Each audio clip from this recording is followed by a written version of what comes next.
It's crazy to think that arguably the best Assassin's Creed, in my humble opinion, was supposed to be a DLC, and I'm glad that it didn't happen, because we almost missed out on the definitive pirate experience of a generation. According to lead writer Darby McDevitt, the concept for Assassin's Creed 4 Black Flag began in 2011 as a suite of DLCs designed to support Assassin's Creed 3. The original pitch was to create 4 to 6 unique missions, each lasting about 2 hours, that would revolve around the life of Edward Kenway, Connor's grandfather, from his teenage years under the legendary Henry Avery to his later life around 1720. It was intended to be a small DLC that would explain the life of Edward Kenway. However, by early 2012, as the team dove deeper into the naval mechanics they were building for AC3, they realized that the pirate fantasy was simply too massive and too rich to be contained in a downloadable expansion. Creative director Alex Amancio successfully pitched it as a full AAA standalone title, arguing that the Caribbean setting deserved its own game. The legacy of that original story concept survived in the Freedom Cry DLC starring Adewale,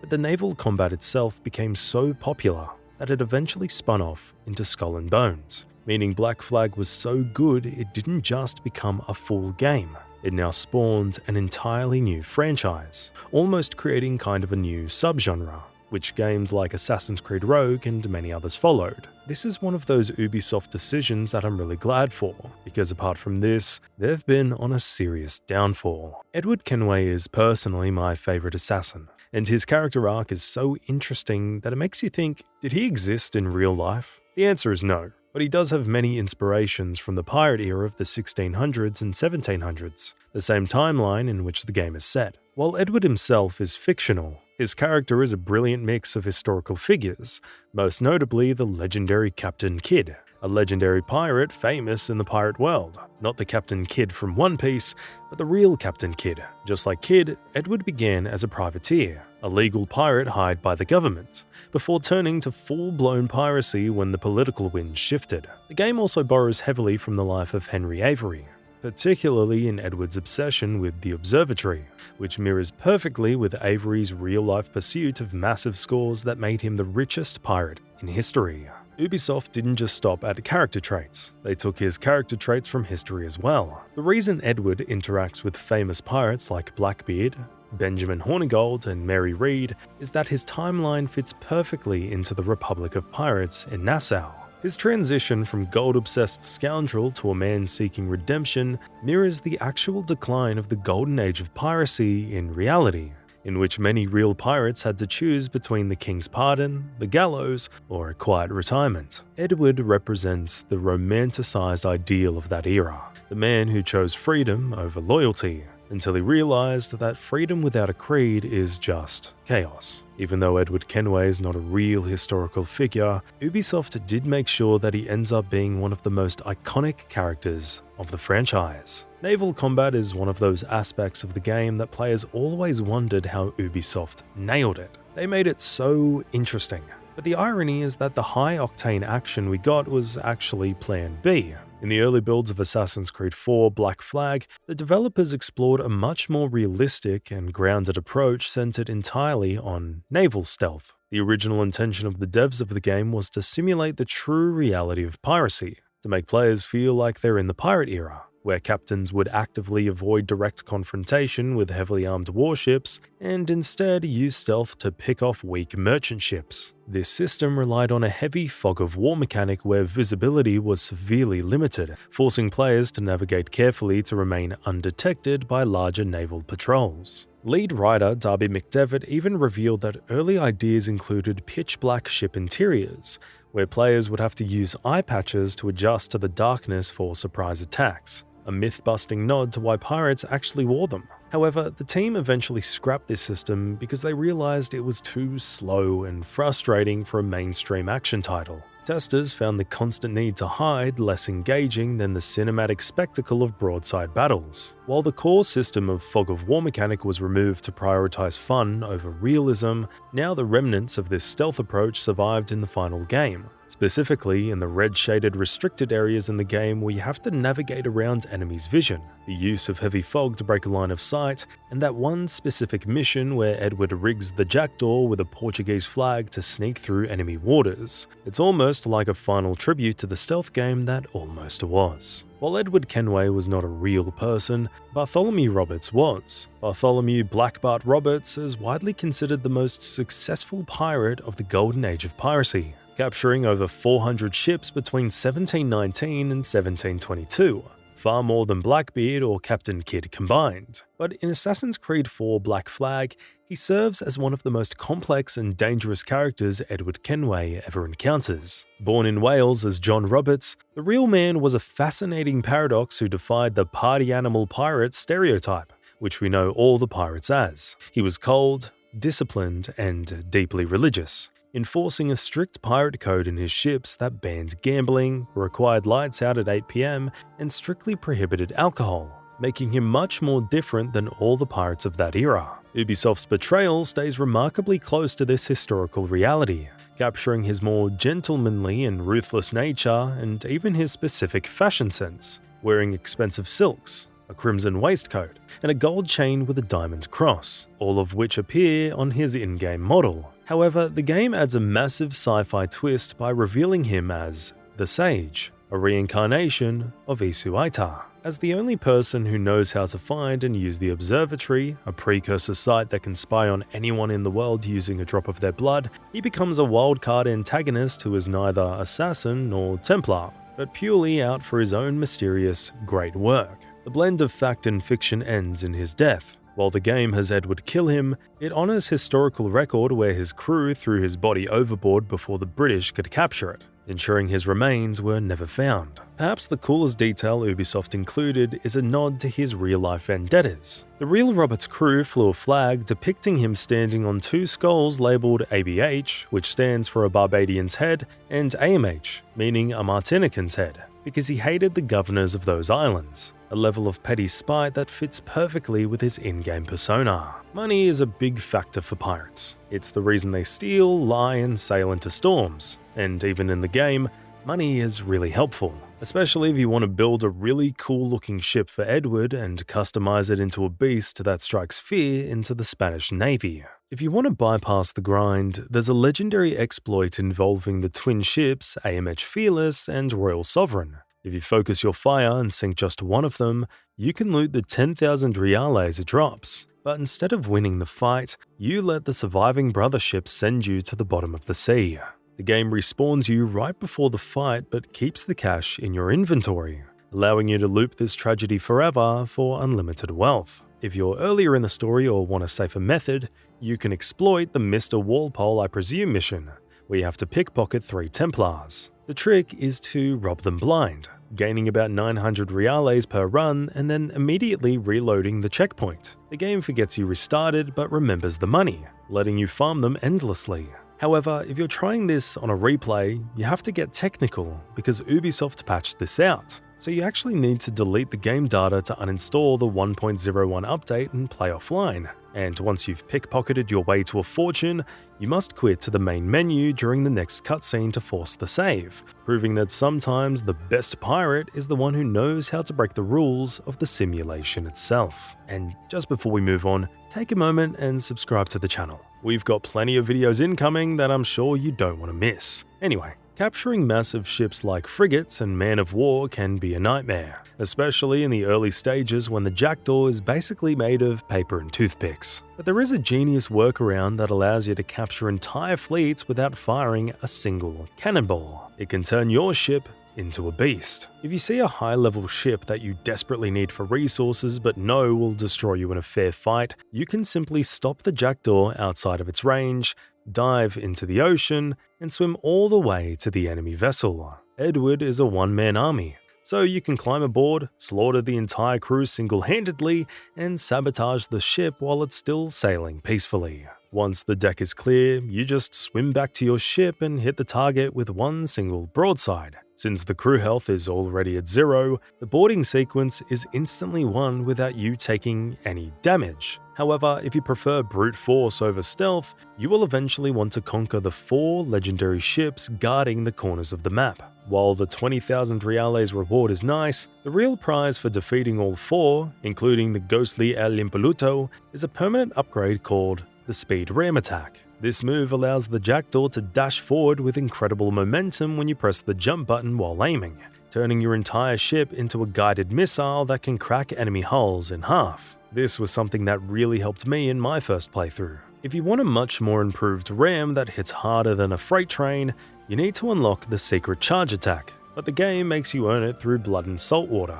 To get this move, you have to hunt down and sink all 4 legendary ships lurking in the corners of the map. First, the ghostly HMS Prince in the southeast, then the armor-plated La Dama Negra in the southwest, the aggressive El Impoluto in the northwest, and finally the Nightmare Twins HMS Fearless and Royal Sovereign in the northeast. Once you send them all to Davy Jones' locker, you unlock the ability to aim forward and double-tap the sprint button, L1 plus X on PlayStation or left trigger plus A on Xbox to launch the Jackdaw into a high-speed dash that deals catastrophic damage on impact. However, a fast ram is useless if it's made of wood.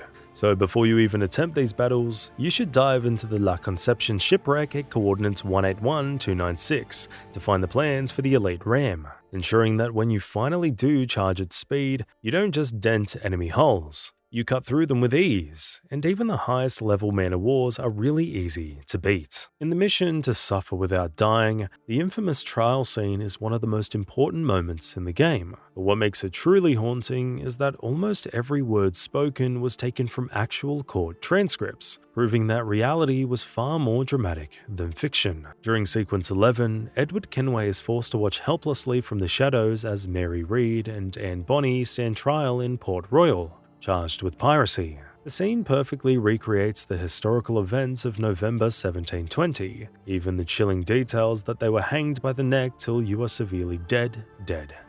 However, the most famous moment comes when the women play their trump card. They plead their bellies, revealing that they're both pregnant. Under British law, it was illegal to execute a woman quick with child, forcing the court to stay their execution. The game uses this moment to highlight who these women really were. 2 of the fiercest pirates in history who were famously the only ones to defend their ship while the men cowered. When their ship, the William, was attacked by pirate hunters, the male crew, including their captain, Calico Jack Rackham, were too drunk to fight and hid in the hold. Mary and Anne stood alone on the deck, fighting off the entire boarding party until they were overwhelmed. This context adds a brutal sting to the game's dialogue, specifically Anne's final words to Rackham. Before his execution, she was allowed to see him one last time, and in both the game and real history, she delivered one of the coldest punchlines ever recorded. "I'm sorry to see you here, Jack, but if you had fought like a man, you need not have been hanged like a dog." While Mary tragically died of a fever in prison, depicted in the game as dying in Edward's arms during the rescue, Anne mysteriously vanished from history, likely ransomed by her wealthy father, a gap the game fills by making her Edward's loyal quartermaster. While diving at the Intoka wreck, players can see a rather familiar reference that rewards patience with one of the most terrifying cinematic moments in the entire series. The squid in the whale is a rare, non-interactive Easter egg that acts as a spiritual successor to a famous secret from Assassin's Creed 2. To witness it, you must deploy the diving bell at the Intoka wreck, swim into the shipwreck furthest to the left, and locate a small open window on the right-hand side. If you float there and stare out into the deep blue abyss for about 45 to 60 seconds, a massive giant squid, the legendary Kraken, will emerge from the darkness to wrap its tentacles around a white sperm whale, dragging the Leviathan down into the crushing depths. This isn't just a cool animation, it's a direct nod to one of the other best Assassin's Creed games, AC2. In Assassin's Creed 2, in one of the Assassin's Tombs in Venice, a very similar kind of interaction occurs in that game as well. After entering the large flooded chamber with a timed lever puzzle, Ezio needs to activate the first lever, but don't begin the parkour course. Instead, stand at the edge of the platform and stare into the water for about 1 minute. A massive shadowy figure with a glowing yellow eye swims past under the water. Fans named the creature the Visitor, or Venetian Kraken, because it was a bizarre, unexplained monster in a game otherwise grounded in historical realism. Ubisoft evolved this myth for Black Flag by grounding it in reality.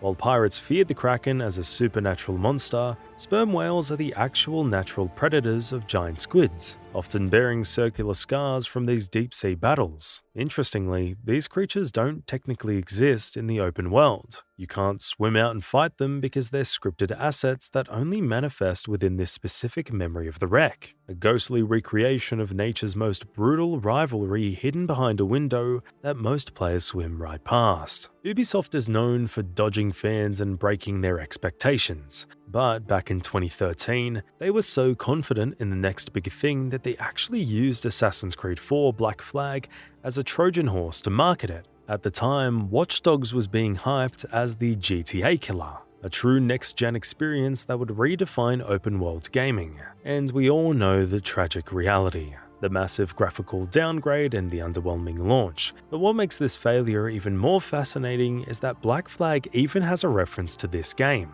If you exit the Animus and wander the offices of Abstergo Entertainment, the game beats you over the head with the fact that these two franchises share the same universe. As you walk past co-workers' cubicles, you can hear specific scripted conversations where employees talk about leaving Abstergo to work for that security company in Chicago, or discuss the new CTOS infrastructure being built there. If you hack one of the security terminals, you trigger a full PowerPoint presentation from the Bloom Corporation.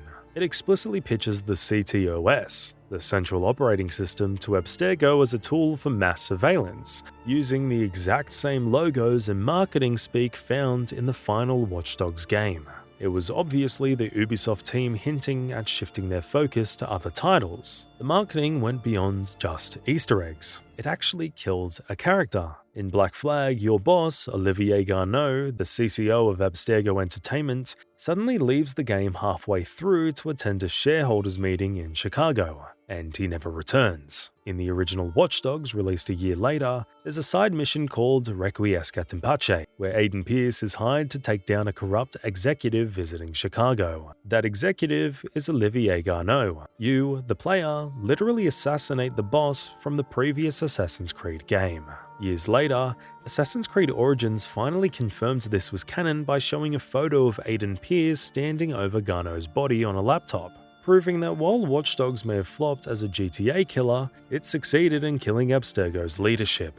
Black Flag also has references to the most loved Ubisoft title, Far Cry 3, specifically targeting the collective trauma every player has regarding its wildlife. In Black Flag, if you open the Animus database and scroll down to the entry for the Ocelot, you will find a hacker conversation between two Abstergo employees, likely Sean Hastings and an intern, discussing the potential of adding more exotic animals to the simulation.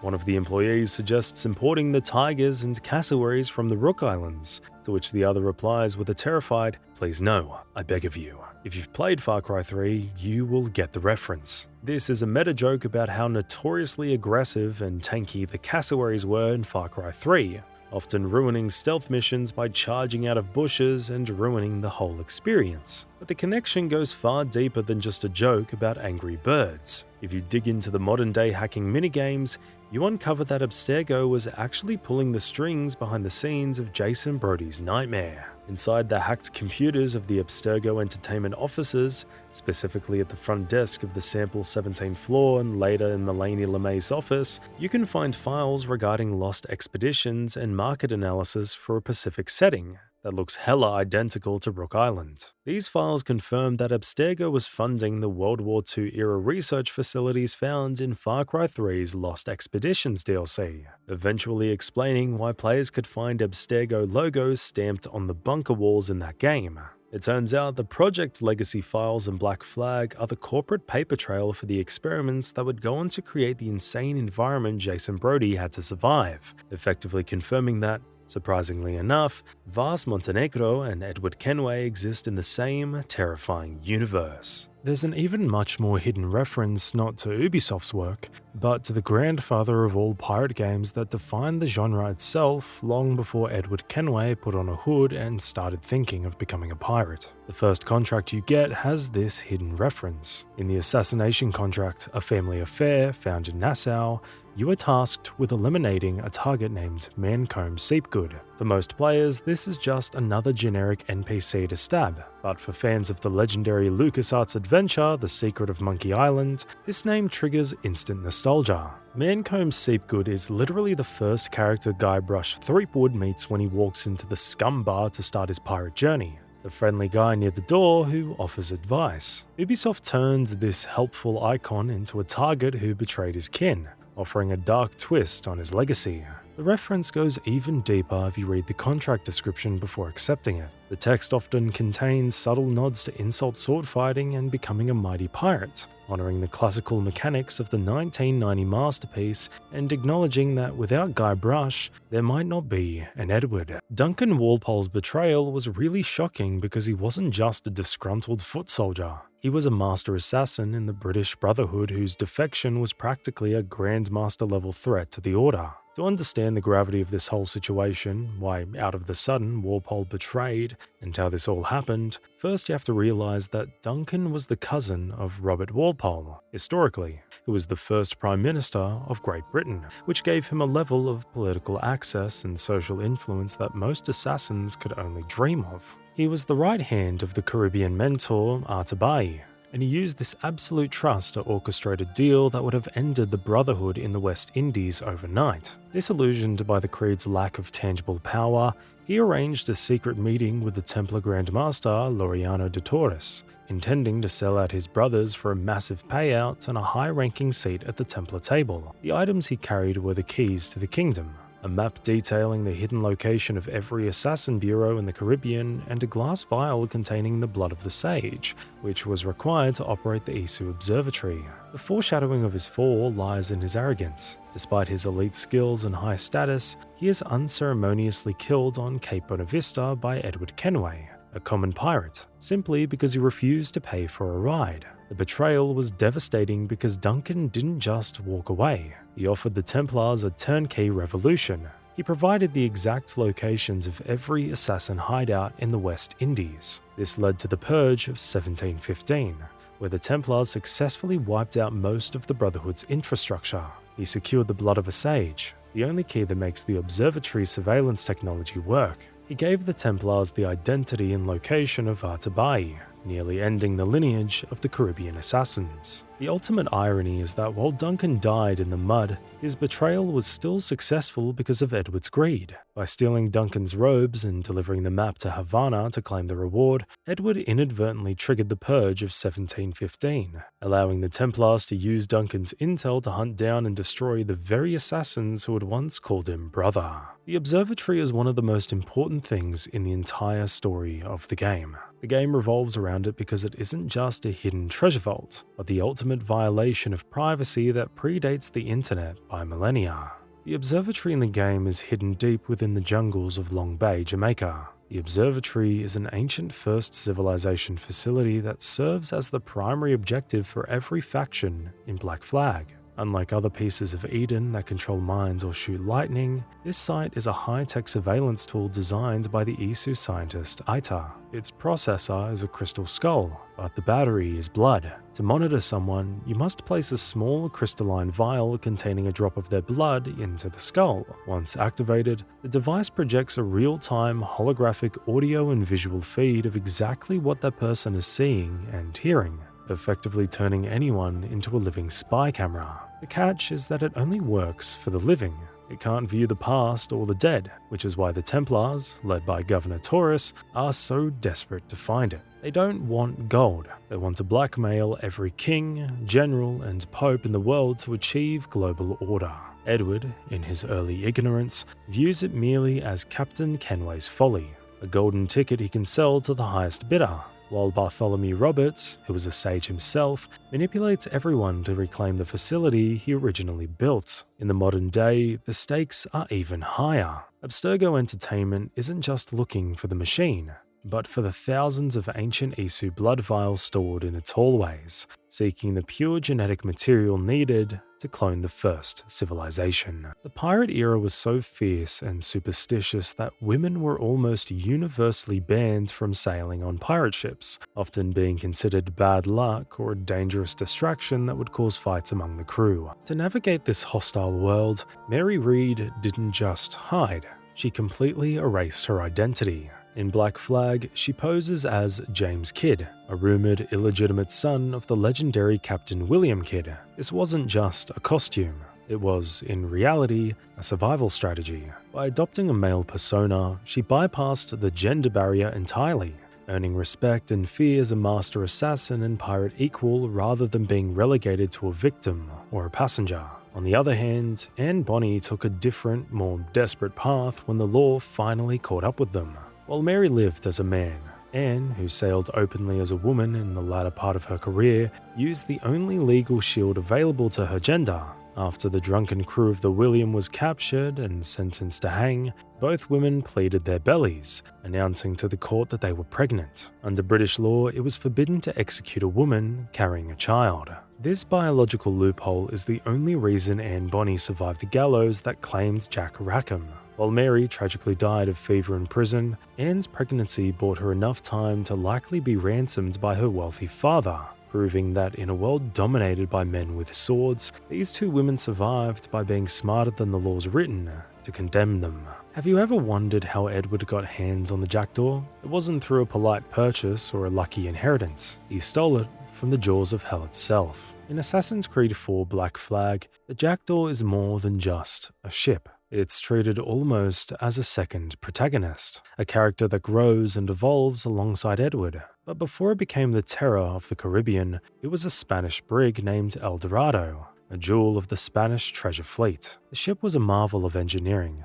featuring a rare build for a brig of its size, equipped with swivel guns, fire barrels, and main deck cannons, features usually reserved for heavy military frigates. Its quality was proven in 1715 when a massive hurricane struck the treasure fleet off the coast of Florida. While galleons crumbled and sank around it, the El Dorado's superior hull allowed it to survive the storm that claimed thousands of lives. The capture itself is one of the most cinematic moments in the series. During Sequence 3, Edward and his future quartermaster, Adewale, were chained in the hold of a different Spanish ship bound for Seville. Breaking free from their irons, they fought their way across the rain-slicked decks in the middle of a raging hurricane. Spotting the sturdy El Dorado amidst the chaos, Edward hijacked it, freed other prisoners to serve as a skeleton crew, and navigated the ship out of the storm while the pursuing Spanish fleet was swallowed by the waves. Once safe in the calm waters, Edward renamed the vessel the Jackdaw,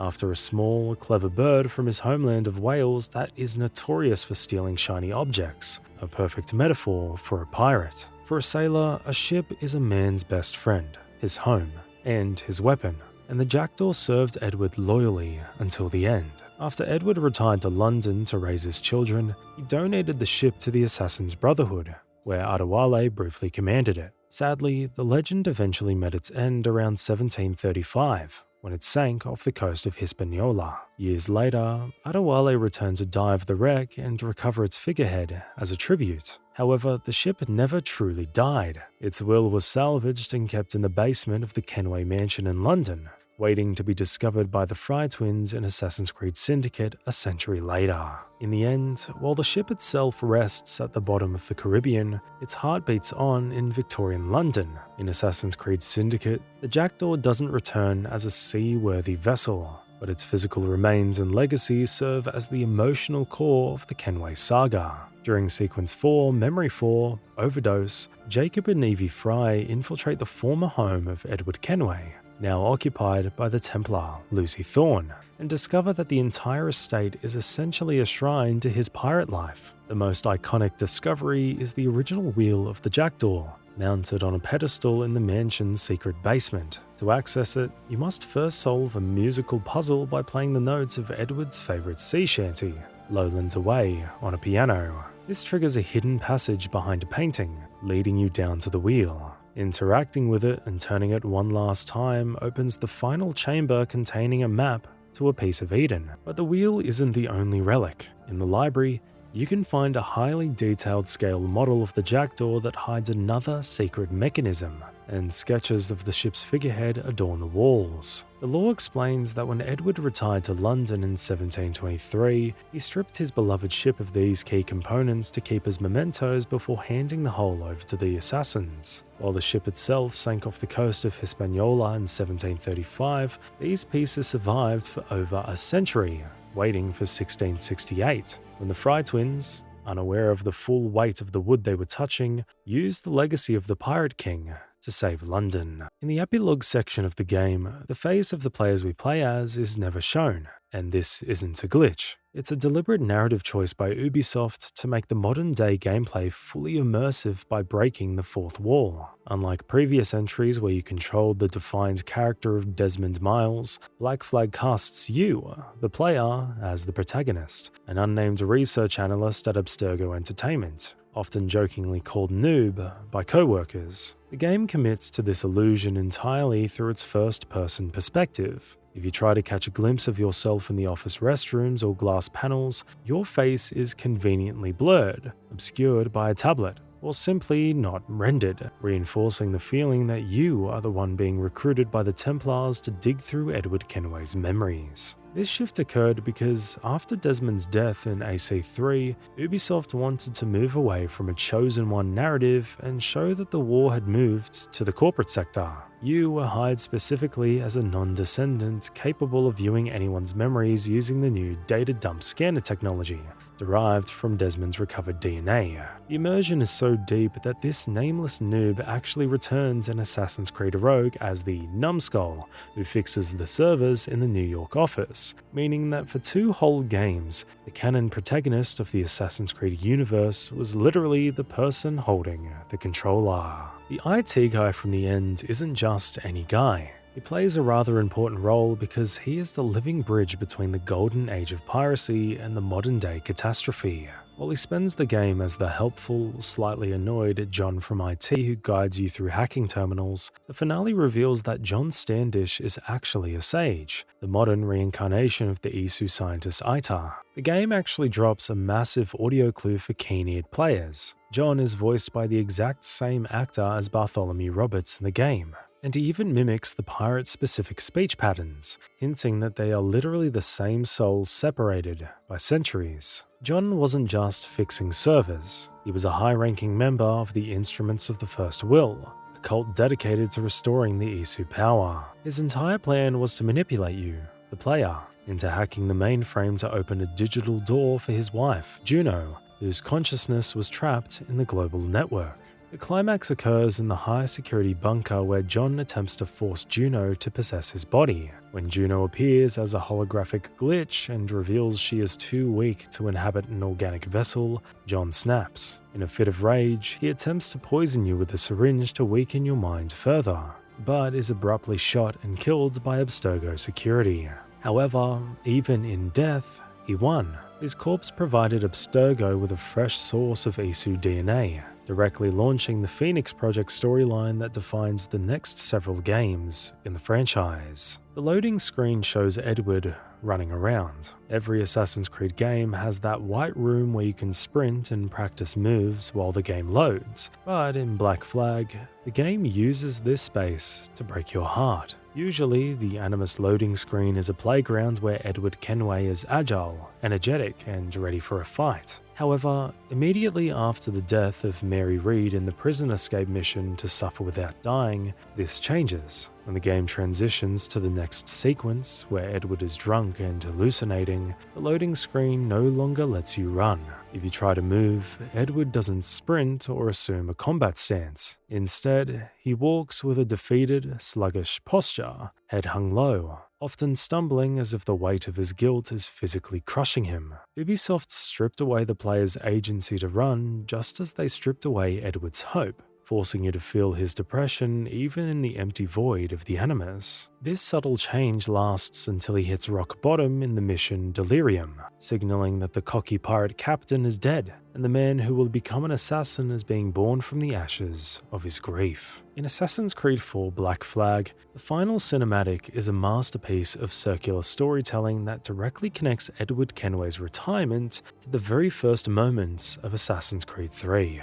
After Edward leaves the Caribbean behind, he returns to London to live as a reformed gentleman. The post-credit scene takes place at the Theatre Royal, Drury Lane in 1733, where we see Edward sitting in a private box with his daughter, Jennifer Scott, and his young son, Haytham Kenway.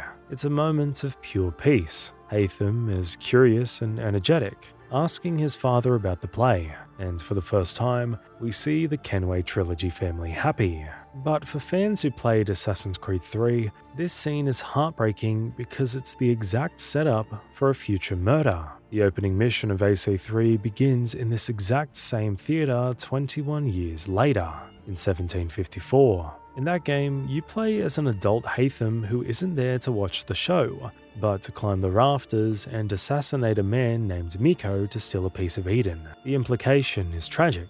Edward brought his son to the theatre to give him a cultured, happy life, but Haytham used those visits to memorize the layout of the building so he could one day return as a Templar killer. It bridges the gap between the golden age of piracy and the American Revolution perfectly, showing that while Edward won his war, he ultimately lost his legacy to the very order he fought to destroy. Edward Kenway transforms from a notorious pirate to an assassin in the blink of an eye. While there isn't a single decision that we could pinpoint, but if we want to, it would be Edward's redemption. His transition from pirate to assassin only truly begins after the death of Edward Thatch, better known as Blackbeard. To understand why this moment shattered him, you have to look at who Edward was before the hood and even before he became a pirate. Originally born into a family of sheep farmers in Wales, he was a reckless young man like everybody else of his age who married a woman named Caroline Scott. However, he was plagued by a deep insecurity that he wasn't good enough for her. So he left England to become a privateer, a legal pirate fighting for the crown, promising to return a rich man. When the War of the Spanish Succession ended in 1730 with the Treaty of Utrecht, thousands of privateers were left unemployed. Instead of going home, Edward chose the Black Flag, driven by a toxic mix of greed and desire to prove his worth. For years, he treated the assassin robes he stole from Duncan Walpole as nothing more than a tool to get rich, mocking the creed and using the Brotherhood's secrets to find the observatory for his own gain. The turning point wasn't a revelation, it was a trauma. Blackbeard represented the glory of the pirate life, freedom, power, and brotherhood. When Thatch was brutally killed by British soldiers, famously sighing, "In a world without gold, we might have been heroes," the illusion of the pirate fantasy died with him. Edward realized that his pursuit of wealth was actually destroying everyone he loved. This descent hit rock bottom with the death of Mary Read in a filthy prison cell. It was only then, stripped of his friends, his quartermaster Adewale, who left him in disgust, and his pride, that Edward finally understood the assassin maxim. Everything is permitted is not permission to do whatever you want, but a warning that you must live with the consequences of your actions. He joins the Brotherhood not for glory, but for atonement, seeking to clean up the mess his greed had created. Many NPCs will mention a ghost of a pirate that died in 1713. Let me tell you who it is, because this isn't just ambient noise, but rather a beautiful piece of world building that honors Edward Kenway's first real friend in this dark pirate world.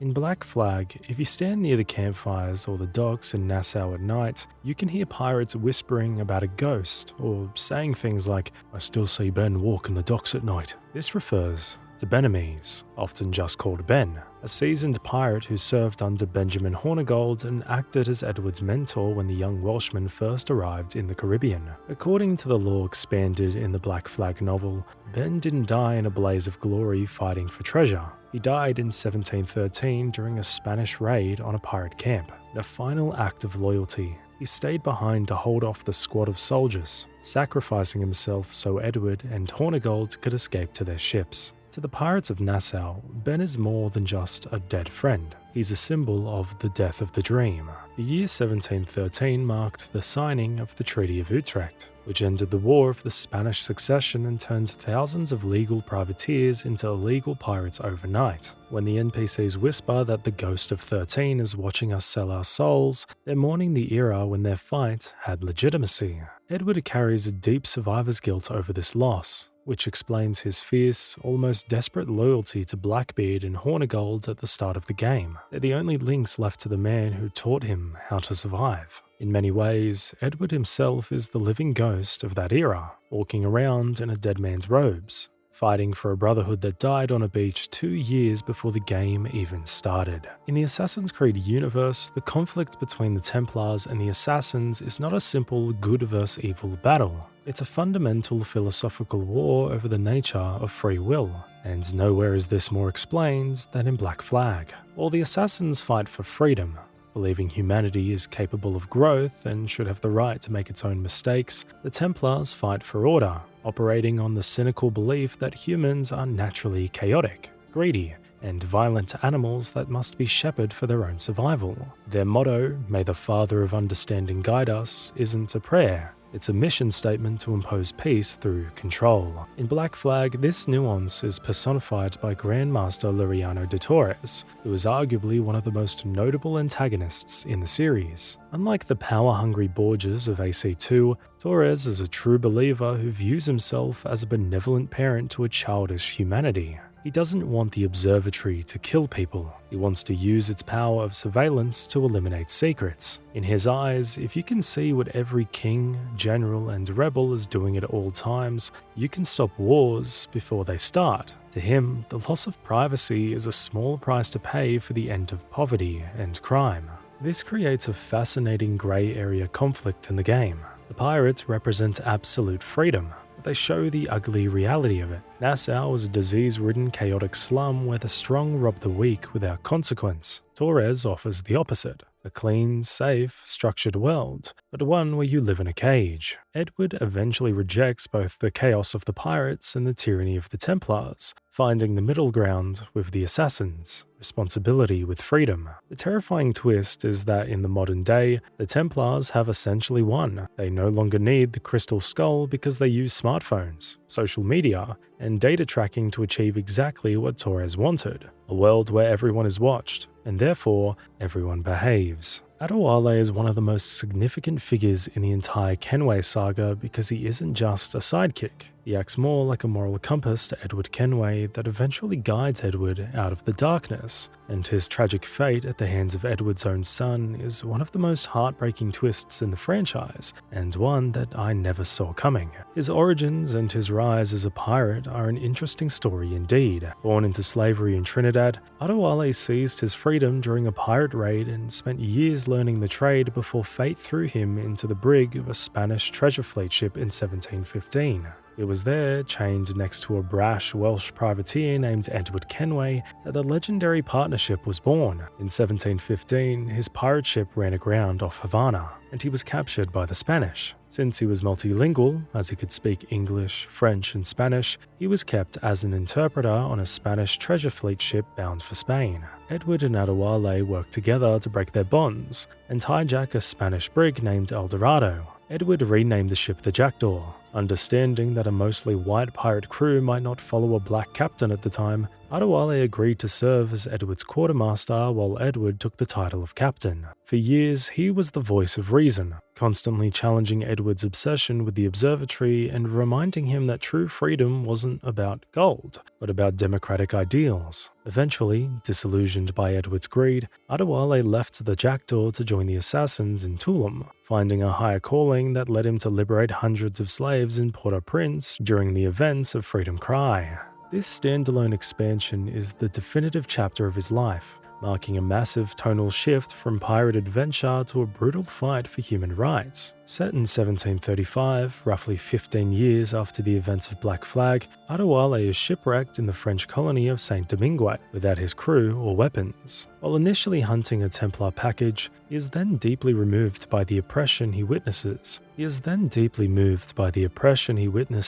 aligns himself with the Maroons, a resistance group of escaped slaves led by Auguste de Foix and the brothel owner Bastien Joseph. Hijacking a new vessel, the Experto Creed, Adewale systematically dismantles the local slave trade, his progression in the game tied not to hoarding gold, but to the number of people he liberates. The story culminates in a horrific sequence where the French governor, Pierre de Fayette, orders a frigate to fire upon an unarmed slave ship to prevent escapees. A vengeful Adewale assassinates de Fayette and recovers an Isu precursor box, an artifact that he entrusts to the Resistance, securing his legacy not just as an assassin, but as a liberator. Although Freedom Cry as a game isn't that famous and only the OG Assassin's Creed fans know about it, it tells a unique story of Adewale. However, the true tragedy of his life plays out decades later in Assassin's Creed Rogue. In the late 1750s, an elderly but still formidable Adewale returns to aid the colonial brotherhood against the Templars. In a cruel twist of fate, he is hunted down by the assassin hunter Shay Cormac and the Templar Grandmaster, Haytham Kenway. The final confrontation is devastating. Adewale is killed in battle, but with his dying breath, he looks at Haytham and delivers a line that cuts deeper than any blade, telling him that, "You dare beg forgiveness, child? Hell welcomes traitors like you." It's a bitter end for a hero who helped build the Kenway legacy, only to be destroyed by the very bloodline he once fought to protect. The name Blackbeard rings a bell, doesn't it? It's because this very character has been so famous. Not just in Black Flag, we've also seen him as a character in many TV shows, movies, and even anime. The fascination with Edward Thatch is so profound that filmmakers and storytellers constantly reinvent him, often changing his history to fit specific narrative needs, creating a multiverse of Blackbeards that range from demonic sorcerers to opportunistic cowards. My personal favorite anime, One Piece,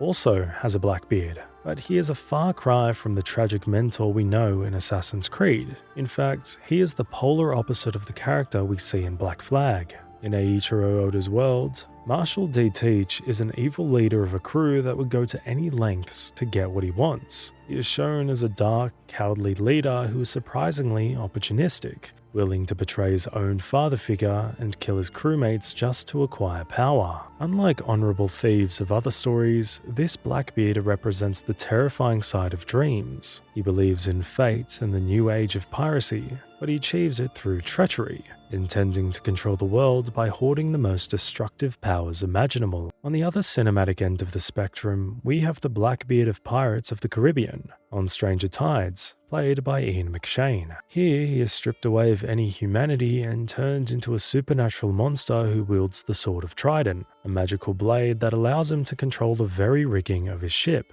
the Queen Anne's Revenge, as if it were a living beast. This version is a master of dark voodoo who zombifies his own officers to ensure loyalty and is driven not by gold or freedom, but by a crippling fear of death, racing against a prophecy to save his own skin at the cost of his daughter's life. However, Assassin's Creed Black Flag arguably gives us the most grounded and historically accurate version of the man. In the game, Thatch isn't a wizard or a coward. He's a brilliant master of psychological warfare. He's a master of playing mind games. He carefully crafts a demonic persona, tying slow-burning fuses into his beard and lighting them before battle, specifically to strike fear into enemies so they surrender without a fight, saving his crew from unnecessary bloodshed. Thatch's role in the story is far more than just a famous cameo. He serves as the primary father figure and mentor to Edward Kenway, representing the old guard of piracy. While Benjamin Hornigold eventually succumbs to cynicism and sells out to the Templars, Thatch remains fiercely loyal to the dream of Nassau as a free republic. He teaches Edward that a pirate's greatest weapon isn't his cutlass, but his reputation. By acting like a demon, he protects his men.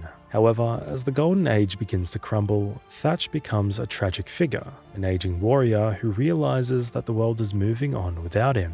He tries to retire to find some peace, but the legend he built refuses to let him go. His death in the mission Do Not Go Gently is widely considered one of the most emotional moments in the franchise. The scene begins with a brutal ambush by the British Navy at Ocracoke, North Carolina. His ship, the Queen Anne's Revenge, is crippled by a massive man-of-war, forcing a desperate boarding action. Thatch fights like a man possessed, taking on entire squads of British soldiers single-handedly to buy time for Edward to escape. But even a legend bleeds. Overwhelmed by sheer numbers, he's shot and slashed repeatedly, refusing to fall until the very end. His final words to Kenway, "In a world without gold, we might have been heroes," encapsulates the tragedy of a man who realized too late that their fight for freedom was doomed from the start. This line in particular hits me so hard even years later, and most importantly, he was shot 5 times. Stabbed at least 20, and then decapitated, and some even say his skull was turned into a punch bowl. All these different interpretations of the same character, you all would be wondering, what was he actually like in reality? In reality, the historical Edward Thatch was surprisingly similar to Ubisoft's Betrayal. He wasn't a bloodthirsty psychopath. Records suggest he was actually quite prudent and calculating. There are almost no verified accounts of him killing or torturing captives who surrendered willingly. He understood branding better than any modern CEO. The fuses in his beard, the bandoliers of pistols, and the black coat were a costume designed to terrify merchant crews into immediate submission. The game's depiction of his death is also terrifyingly accurate to historical autopsies. The real Blackbeard didn't go down easily. When Lieutenant Robert Maynard's men finally cornered him, it took 5 musket balls and over 20 sword cuts to kill him. Even then, the British were so afraid of his reputation that they severed his head and hung it from the bowsprit of their ship, just to prove the devil was truly dead. Did you know Black Flag is not the first game or media appearance of Edward Kenway? In fact, he made his franchise debut in the novel Assassin's Creed Forsaken, released a full year before Black Flag. Haytham Kenway appeared long before the arrival of Edward Kenway in the Assassin's Creed universe. Forsaken is presented as the personal journal of his son, Haytham Kenway. The Edward we meet here is drastically different from the raucous, blonde pirate we play as later. In the book, Edward is a refined, wealthy member of London's high society living in a mansion on Queen's Anne Square, serving as a co-leader of the British Brotherhood of Assassins. He's portrayed as a strict but loving father who values respect and mercy. In one key scene, he lets an armed robber go free specifically to test his son's moral character, asking Haytham if he felt the man deserved to die. Interestingly, there's a major continuity error here. Forsaken describes Edward as having dark hair, a detail Ubisoft completely retconned to blonde for Black Flag. The novel also provides the definitive, tragic account of his death in 1735, a scene never fully shown in the games. His property manager, Reginald Burch, was secretly the Grand Master of the British Templars and sought Edward's journal, which contains research on First Civilization sites. Burch sent masked mercenaries to the Kenway estate, and while protecting his wife Tessa and son Edward, fought 2 intruders in his games room. After a prolonged struggle, the legendary pirate was impaled through the chest and killed instantly. This betrayal allowed Burch to kidnap Edward's daughter, Jennifer, and take Haytham under his wing, indoctrinating him in the Templar Order, the very enemies Edward spent his life fighting. Edward Kenway's personal life was really interesting as well, and he sought out the pirate life, leaving his family behind. But the tragedy is that he did it all for a woman who just wanted him to stay. In 1712, Edward married Caroline Scott, a woman far above his status, after rescuing her from a cad in Bristol. However, his deep insecurity, feeling he wasn't good enough for her, drove him to drink and dream of privateering riches. The irony is heartbreaking. He left England to become a man worthy of her, not knowing that she was already pregnant with his daughter, Jennifer Scott. Caroline kept this secret to prevent him from feeling trapped, but she died of smallpox in 1720 while he was still chasing gold in Nassau, meaning Edward never got to say goodbye or even know he was a father until it was too late. This really broke Edward, and everything Edward was trying to do was for his wife, and this tragic death left him alone in this world. It wasn't until his return to London in 1722, a changed and grieving man, that he found peace with his second wife, Tessa Stevenson Oakley. Introduced to him by Robert Walpole, Tessa was the daughter of a wealthy landlord, and though her family disowned her for marrying a retired pirate, she became his anchor. Unlike the turbulent romance with Caroline, this marriage was built on mutual respect and shared purpose. Tessa used her connections to help Edward purchase the mansion on Queen's Anne Square and manage his transition into leader of the British assassins. She was no damsel. Edward famously described her to their son, Haytham, as a lioness in pursuit of her prey, proving that in the end, the pirate found a partner fierce enough to handle him. Speaking of her firstborn daughter, she is also a key figure in the Kenway story, perhaps the most tragic one, because she's the only person who lived to see the entire collapse of her family's legacy from beginning to end, which adds an extra emotional layer to the Kenway story. Jennifer Kenway, the first child of Edward Kenway, was born in Bristol while Edward was away seeking his fortune. a secret kept by her mother Caroline to protect her from Edward's dangerous lifestyle. She didn't meet her father until she was 9 years old, and their relationship was defined by a bit of friction. She resented her father for refusing to train her in the ways of the assassins due to her gender, while he secretly trained her younger half-brother Haytham from the age of 6. The resentment turned into a nightmare in 1735 when the family's estate manager, Reginald Burch, planned a raid on the Kenway mansion to steal Edward's journal. Jennifer was the only one who suspected Burch was a Templar, but her warnings were ignored. During the attack, Edward was murdered, and to silence the truth, Burch kidnapped Jennifer and sold her to Turkish slavers. For over 20 years, the daughter of the legendary pirate king lived as a concubine in his palace and later as a servant in Damascus, erased from history, while Burch raised Haytham as his own son. In 1757, a grown Haytham finally discovered her whereabouts and infiltrated the governor's palace in Damascus to rescue her. The reunion was kinda explosive. Jennifer revealed the devastating truth that Haytham's mentor, Burch, was actually the man who murdered their father and sold her into slavery. United by rage, the siblings launched an assault on Burch's chateau in France, where Jennifer finally got her justice by pushing Burch into a sword, killing him.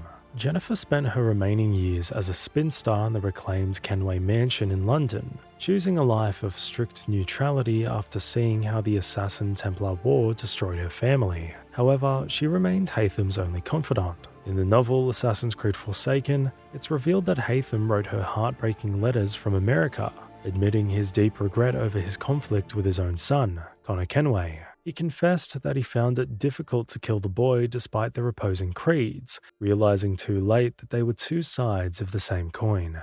In a final poetic twist that connects Black Flag to Assassin's Creed Unity, an elderly Jennifer is visited in 1788 by a young Templar named Elise de la Serre. Jennifer entrusts Elise with Haytham's journals, hoping that the next generation might finally break the cycle of blood that started on a pirate ship in 1715. It's really beautiful how Ubisoft connected every game and made it feel like one big universe. Just like his first wife, Edward Kenway was also supposed to be from Bristol first, but a single audition completely rewrote his history. Originally, the writers at Ubisoft planned for Edward to be a standard Englishman, hailing from either Bristol or Manchester, to fit the historical demographic of privateers that lived in that era. However, when actor Matt Ryan, who was a native of Swansea, Wales, stepped into the booth, he initially performed the lines in a received English accent. The casting directors then asked him to try it in his natural Welsh accent just to see how it sounded. The difference was electric. The Welsh actor gave Edward a roguish charm and a charisma that a standard English accent couldn't match. It also helped avoid the stereotypical West Country pirate accent, the "Arr matey" trope popularized by Robert Newton in the 1950s, and the developers were desperate to avoid. The team loved Matt Ryan's performance so much that they scrapped the original backstory on the spot. They rewrote Edward Kenway's entire biography to make him born and raised in Swansea, Wales, specifically to match Ryan's voice. This decision made Edward the first Welsh protagonist in the main series, turning his heritage into a key part of his identity, a man who felt like an outsider even among the English privateers he served with. Speaking of "Arr matey" and the typical pirate accent, Ubisoft actually hit a perfect reference to this specific accent within the game's code, acknowledging that while their historical pirates didn't talk like that, we all kinda wish they did. In Black Flag, if you complete 20 Abstergo challenges, in-game tasks ranging from assassin contracts to explorer milestones, you unlock a special cheat called Arr matey, hidden in the options menu. When activated, this hack fundamentally changes Edward Kenway's vocabulary. Instead of his usual Welsh brooding or a period-accurate cursing, his dialogue during combat and open-world interactions is replaced with glorious, cheesy cliches like "shiver me timbers," "avast," and "walk the plank." It's a deliberate nod to Robert Newton's performance in the 1950 film Treasure Island, which single-handedly invented the pop culture pirate voice we know today. The catch is that activating this cheat or any Animus hack disables saving and trophies, meaning this alternate reality where Edward sounds like a cartoon character is just for fun, not for the history books. There's another similar cheat in the game that takes the absurdity even further. proving that the Animus isn't just the historical simulator that many fans think it is, but a playground for Ubisoft's weirdest crossovers. Actually, the cheat that turns enemies into Rabbids, the chaotic screaming mascots from Ubisoft's Rayman spin-offs, is officially titled Shiver Me Timbers in the game's menu. It's one of the most bizarre and hilarious Animus hacks available for players. To unlock it, you must complete 30 Abstergo challenges, which range from simple tasks like synchronizing viewpoints, to difficult combat feats like killing 5 enemies in 10 seconds using smoke bombs. Once activated via the cheats menu, the game transforms the character models of all enemy soldiers, Spanish, British, and even Portuguese, into giant bipedal Rabbids. The horror isn't just limited to visuals. The soldiers' standard combat dialogues and death screams are replaced with the iconic, high-pitched stereotypical pirate "bwah" sounds from the Rabbids franchise. While they look ridiculous, their combat behavior remains deadly serious. They still use swords, muskets, and grenades with lethal precision, but seeing a giant white rabbit perform a synchronized counterattack or get assassinated by a hidden blade is pure comedy. Just like the Aromedi hack, enabling this cheat disables saving and achievements, ensuring that this fever dream remains a temporary session of chaos rather than a permanent stain on history. There's also another similar cheat, or rather a classic speedrunner's exploit, as you may call it, that saves you from the endless grind of upgrading the Jackdaw. While the Rabbids cheat is just for laughs, this trick in particular is pure practical magic for players tired of watching the same cutscenes over and over. It allows you to bypass the entire boarding minigame, completely skipping the requirement to kill crew members or destroy scouts, while at the same time still receiving 100% of loot and instantly repairing your ship. To execute this helpful little trick, you must first attack an enemy vessel until its health bar is red and comes to a dead stop. Pull up alongside it and hold the board button to initiate the sequence. But here's where the glitch comes in. As soon as the hooking animation begins or the boarding objective text appears on your screen, immediately pause the game and open your map. Then select the nearest viewpoint or Harbour Master icon and fast travel to it. The reason this works is that the game's code registers the wind state the moment the boarding prompt is successfully triggered. When you force a fast travel, the game has to clean up the active encounter during the loading screen. To prevent data loss, it defaults to granting you the rewards you earned and repairing the Jackdaw to full health, spawning you at the dock with a cargo hold full of metal and wood without ever swinging a sword. The only downside is that you miss the chance to capture the ship for Kenway's fleet. Since you never complete the Decide Fate menu, the ship is effectively sunk rather than captured. But for players who just need materials to upgrade their hull armor or mortars, this exploit turns a 10-minute battle into a 30 seconds loading screen, which makes this my favorite trick in the game.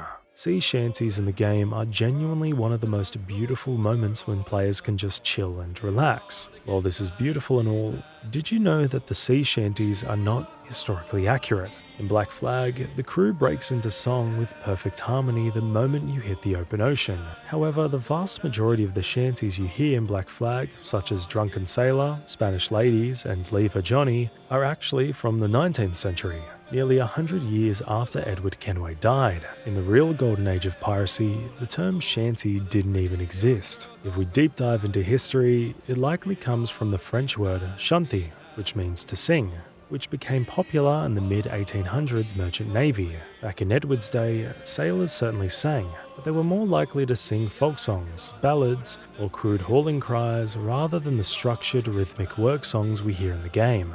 Ubisoft deliberately chose to ignore this timeline error because the 19th century songs were catchier, more recognizable, and encouraged the feeling of brotherhood that the developers wanted to convey. They prioritized the pirate vibe over the actual facts, effectively cementing the false idea in pop culture that pirates spent their days singing "Way Hey" and "Up She Rises." While the songs might be historically out of time and may not be as accurate, the way you acquire them makes them a central pillar of the gameplay loop rather than just background noise. In Black Flag, the sea shanties are more than just atmosphere. They're a collectible system that reflects the authentic maritime culture of the era, requiring you to hunt down 24 floating sheets scattered across the Caribbean. These sheets act similarly to the flying pages in Assassin's Creed 3, In that game, if you get too close, they fly away along a predetermined parkour path which the player had to follow, and if you fail to catch one before it vanishes, you must wait for it to respawn. The reward for this frustration is immediate, as your crew will never sing a song you haven't collected. You act as the sole conductor of your ship. You can cycle through your unlocked songs by pressing right on the D-pad to skip a song, or left to stop the singing entirely. The audio production behind this was incredibly detailed. The developers didn't just have singers stand in a booth. Instead, the audio team had the performers stand in a circle and also physically move around while singing at the same time to simulate the same strain and rhythm of men working on a heavy deck, ensuring that the shantyman lead and the chorus felt lived in rather than polished. They even included subtle details like the song Lowlands Away, which is Edward's personal favourite, which often triggers during foggy or calm weather to create a somber mood, or Bully in the Alley, which uses the term bully in its original 18th century context, meaning excellent or A1, not a harasser. If you're looking to complete your collection of all the sea shanties, the shanties are clustered in specific hubs and areas all across the map. The Havana region holds 7, Kingston has 6, Nassau has 5, and Greater Nagua has 2. The single sheets found in remote locations like Cape Bonavista and Grand Cayman, with single sheets found in remote locations like Cape Bonavista and Grand Cayman. Some are notoriously difficult to catch, such as the Costs of High Barbary in Havana, which requires precise parkour timing between washing lines, or the Worst Old Ship in Nassau, where the swampy terrain and trees make a navigation slippery.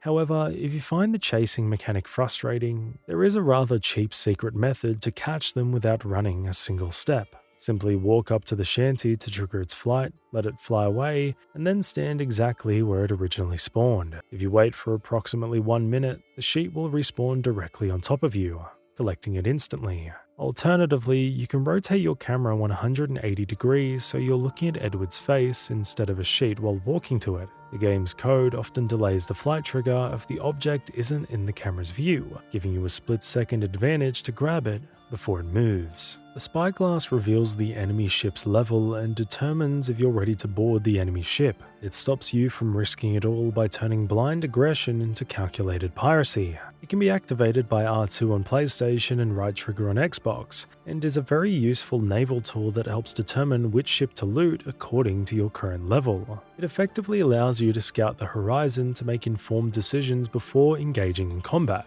Its most vital function is the data overlay. It lists exactly how much loot there is, sugar, rum, cloth, wood, and metal a ship is carrying, allowing you to prioritize targets if you're specifically hunting for materials to upgrade the Jackdaw's hull. Crucially, it also displays the ship's level and class, such as schooner, brig, frigate, or man of war, which you should avoid at the start of the game, warning you that while a level 4 schooner is free loot, a level 60 man of war will likely sink you in seconds. Beyond simple scouting, the spyglass unlocks advanced tactics and secrets. You can tag a target to place a permanent marker on it, allowing you to track its movement even through thick fog or behind large islands. It's also the only way to identify social events. If a ship icon glows blue, it's a royal convoy, and tagging it shares the location with friends on the Ubisoft Connect network for a massive real reward. Similarly, it identifies white whales for crafting rare outfits. You can even use it from the deck to scout distant islands, revealing uncharted chests and Animus fragments before you step on land. Unlike the ship's cannons, the spyglass itself can't be upgraded. Its zoom is fixed, but synchronizing land viewpoints improves your overall environmental awareness on the map. All the Templars had their own ideas, their own vision, and many of them were evil with evil intentions. The Grandmaster of the Caribbean was a different breed entirely. He didn't want to rule the world for glory, he wanted to save it from itself. His vision and his mentality were different from all the other Templars, and I kinda like his personality, which sets him apart. Laureano de Torres y Ayala, the old man you see in the game, serves as the primary antagonist and Grandmaster of the West Indies Right, but unlike the power-hungry antagonists of previous games, Torres is a man of extreme conviction who views humanity as a crying child in need of a firm parent. He genuinely believes that the Templar goal of total control is the only way to end war, poverty, and suffering. This is why his obsession with the Observatory isn't just about personal power or wealth. He wanted to create a blood-based database of every king, queen, general, and rebel leader, using the device to monitor their secrets and blackmail them into peace. To him, the loss of privacy was a negligible price to pay for a world without conflict. His visions in the game were far more compelling compared to other evil leaders we see throughout the series. His role in the story is that of the architect. He's the one who originally hired the defector Duncan Walpole, whom Edward impersonates on a mission, and throughout the game, he uses his political power as the governor of Cuba to turn pirate leaders like Benjamin Hornigold to the Templar cause, viewing the pirate Republic of Nassau as proof that absolute freedom leads only to squalor and death. Torres meets his end in 1722 during the mission Ever a Night. When fleeing to the observatory on the peninsula of Yucatan, he uses the site's ancient precursor defense system, specifically energy beams and moving platforms, to try to kill Edward. Despite these defenses, Edward navigates the traps and kills him with an air assassination. However, the tragedy of the scene is that Torres doesn't die cursing Edward or confessing a crime. He dies with a sense of profound disappointment and pity. In his final breath, he tells Edward that by destroying the Templars, he has ensured that humans will continue to slaughter one another until the end of time. He dies believing fully that he was the hero of the story, and Edward was the villain who just doomed the world to chaos. Another assassination that felt a bit different was that of Woodes Rogers. In Black Flag, the assassination of Woodes Rogers is one of the few instances in the entire franchise where a main target survives the memory corridor sequence. It happens during the mission A Setback, during Sequence 11, Memory 2, which takes place at a masquerade party in Kingston, where Rogers is seen celebrating his success in purging the Caribbean of pirates. Edward then infiltrates the party, approaches Rogers on a bench, and stabs him with the hidden blade. Usually, this triggers the White Room confession followed by the target's death. However, in this unique case, the strike is depicted as a non-fatal wounding. During the confession, Rogers is defiant, mocking Edward's attempts to change the world and warning him that the Templar Order is much larger than just the West Indies. Because Edward has to flee immediately to avoid the swarming guards, he can't confirm the kill, allowing Rogers to receive emergency medical attention. This survival was a deliberate choice by Ubisoft to adhere to historical accuracy, as the real Woodes Rogers did not die in 1721, he actually lived until 1732. The game reflects this by showing the gruesome aftermath. Rogers was left with a permanent, disfiguring scar across his face and torso from Edward's blade, a wound that never fully healed and left him in chronic pain. In the lore, and briefly alluded to in the end credits, a bitter and broken Rogers returns to England in disgrace, suffering from debt and ill health, obsessed with a pirate scum that ruined his life. He eventually returns to Nassau to die in poverty, proving to Edward that while he didn't end the man's life that night, he successfully ended his legacy. Ubisoft was thinking of an Assassin's Creed game set in Egypt long before it was revealed to players, and they hid the proof inside the very technology that drives the plot of Black Flag. We find an interesting artifact, which is found at the heart of the observatory in Jamaica. It's a piece of Eden known as the Crystal Skull. Unlike the aggressive Apples of Eden that control minds, the Crystal Skull is a passive surveillance tool created by the Isu. When paired with a blood vial containing a living person's DNA, the skull projects a real-time holographic feed of what that person is currently seeing and hearing. This method of using Isu technology to observe individuals directly mirrors the Isu vaults later found in Egypt during Assassin's Creed Origins, which served as relay stations for Isu knowledge. But the real reveal for the Egypt setting is found in the modern-day segments. If you hack the computer in the office of Olivier Garneau, the CCO of Abstergo Entertainment, you can find a file titled Market Analysis, Potential Locations. Inside, there's a screenshot that explicitly depicts a man standing in a desert looking at two pyramids. This image wasn't just concept art, it was a leaked asset from a real, cancelled Ubisoft project called Project Osiris. The character in the image looked remarkably similar to what would eventually become Bayek of Siwa. This wasn't a coincidence. Ashraf Ismail, the actual game director of Black Flag,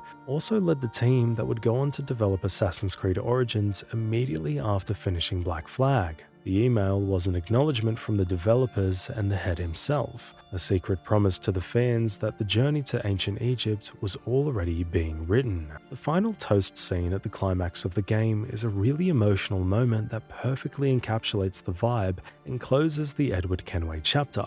And it is personally my favorite ending of an Assassin's Creed game because it doesn't end with a fight, but with a farewell. The scene titled The End takes place at the assassin's hideout on Great Inagua. As Edward prepares to leave the Caribbean forever to return to England, he stands on the balcony of his manor overlooking the docks. Below him, his quartermaster Anne Bonny begins to sing, and the melody rises. Edward looks out at a picnic table near the shore. In a heartbreaking vision, he sees his fallen comrades who were once aboard his ship, and he has fond memories of those who died along the way, such as Blackbeard, Mary Read, Steed Bonnet, and even Charles Vane, sitting together, laughing, and sharing a final, peaceful meal. It's a moment of pure silence amidst the noise of his life, symbolizing Edward's realization of the high cost of his absolute freedom he gained in the end. He's the only one who truly got out alive, while his friends paid the ultimate price for the dream of Nassau. The song Anne Bonny sings is The Parting Glass, a traditional Scottish or Irish folk tune that was the most popular parting song in the British Isles long before Auld Lang Syne. It is famously performed in-game by Sarah Green, the voice actress for Anne Bonny herself. The lyrics she chooses,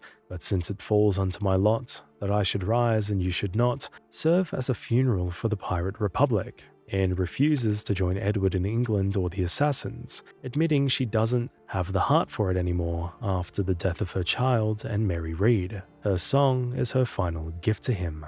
As the vision of the fallen comrades fades, the scene shifts to a ship arriving at the dock.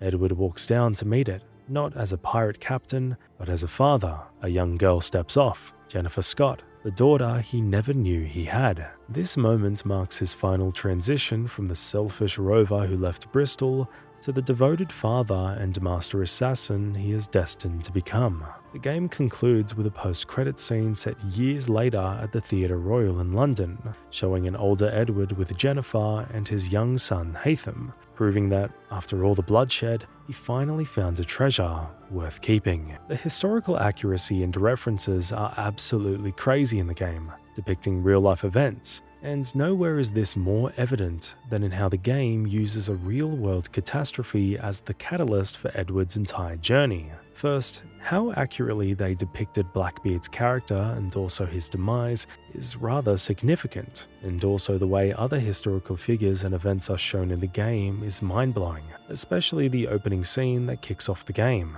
The opening sequences of Assassin's Creed IV Black Flag use the real-life disaster of the 1715 Spanish treasure fleet as a critical narrative turning point in the game's plot. In the game during Sequence 2, Memory 6, shortly after being captured in Havana, Edward Kenway finds himself shackled aboard a Spanish galleon alongside his future quartermaster, whom he met there for the first time, Adewale. Soon after, a massive hurricane tears through the fleet. They start a prisoner revolt, fight their way across heaving decks, and commandeer the brig El Dorado, which Edward later renames the Jackdaw. The player must then navigate through lethal waterspouts and rogue waves while watching the rest of the mighty Spanish fleet get smashed against the Florida coastline.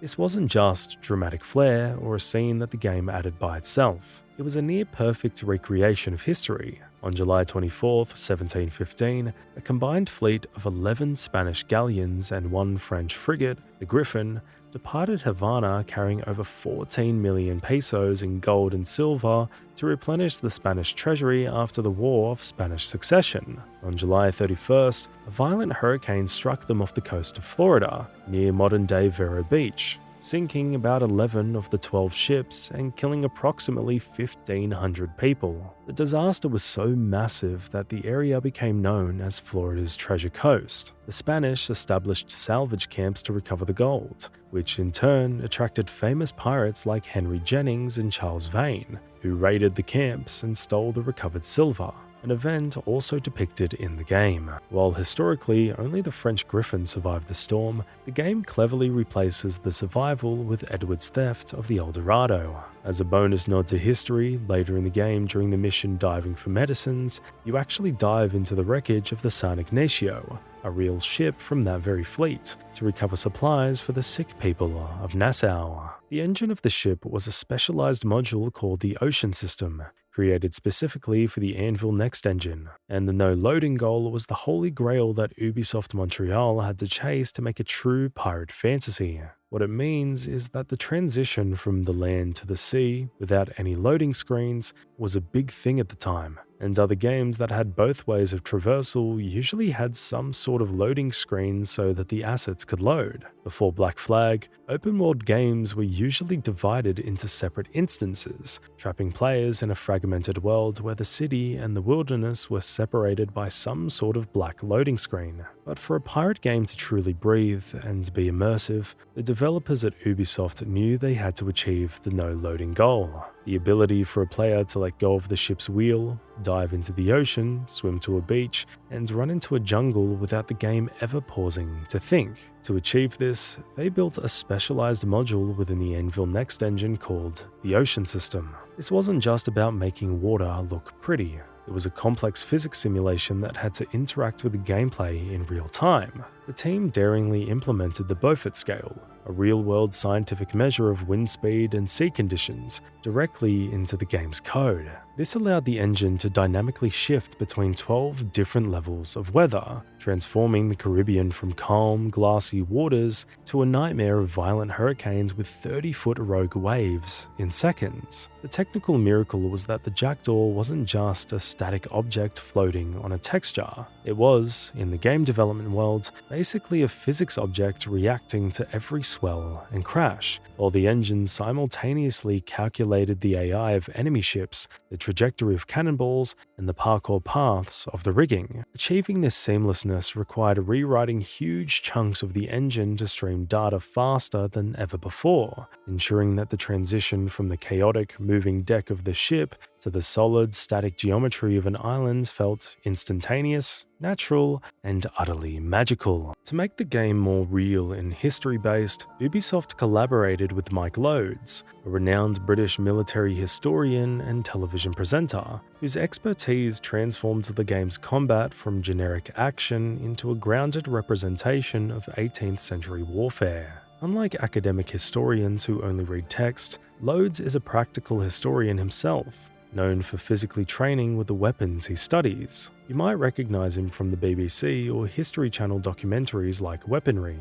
Ubisoft hired him specifically to consult on the feel, mechanics, and logistics of the golden age of piracy, and his fingerprints are all over the game's design if you notice it. For instance, he worked directly with the animation team to ensure Edward's dual sword style looked authentic, advocating for brutal efficiency over theatrical duels. He taught them that pirates used their weapons to end fights instantly rather than fencing for sport. He also steered the art team away from the eye patches and wooden legs stereotype, focusing instead on the practical, sun-bleached clothing sailors actually wore to survive the Caribbean heat. His most significant mechanical contribution, however, explains one of the coolest features in the game, the 4-pistol holster system.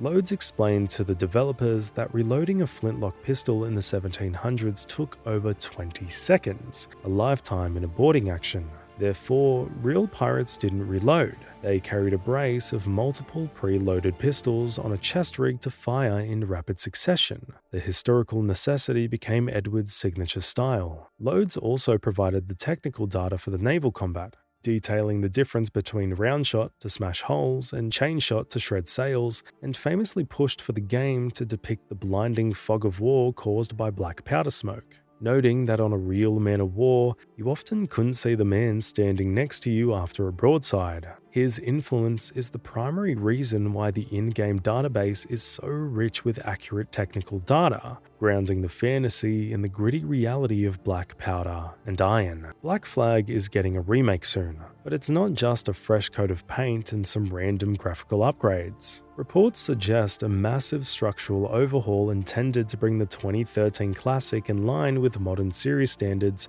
in terms of graphical fidelity and quality, like Assassin's Creed Shadows. According to internal documents and domain registrations, the project is frequently referred to as Assassin's Creed Black Flag Resynced, and the name is very interesting. It could be one of two things. First, it's likely a lore and branding choice rooted in the Animus itself. As we all know, in the Assassin's Creed universe, synchronization refers to how accurately a person in the simulation mimics the actions of their ancestor.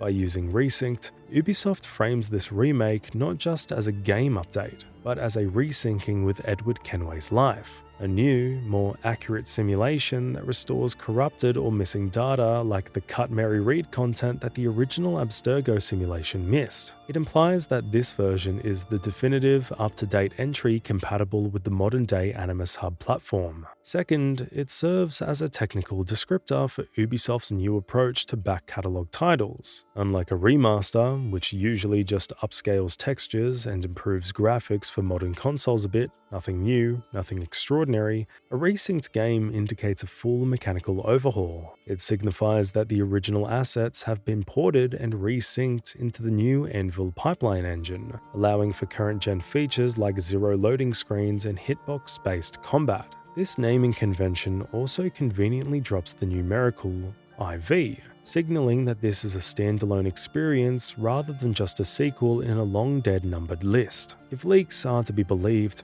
Resynced may become the standard suffix for all future remakes, distinguishing true rebuilds from simple HD ports. Now, the things we know about the game are as interesting as the branding itself. While originally targeted for March 2026, recent reports indicate it has been pushed into fiscal year 2027, between the window of April 2026 and March 2027, as part of a broader Ubisoft restructuring.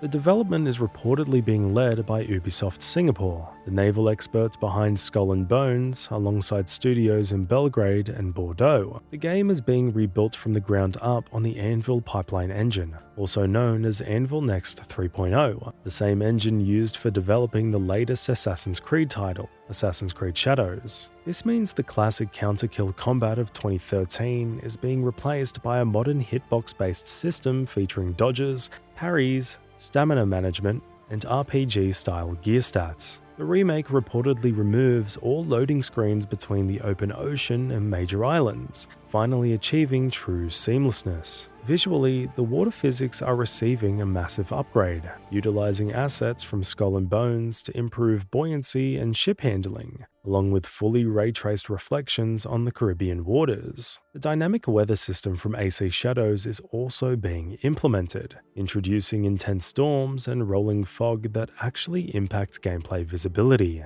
Perhaps most interestingly for lore fans, cut content is reportedly being restored, specifically a more prominent storyline for Mary Read, adding several hours to the historical narrative. Conversely, the controversial walking simulator segments in the Abstergo offices are reportedly being excised entirely, with the modern-day narrative likely integrated into the Assassin's Creed Infinity hub menu.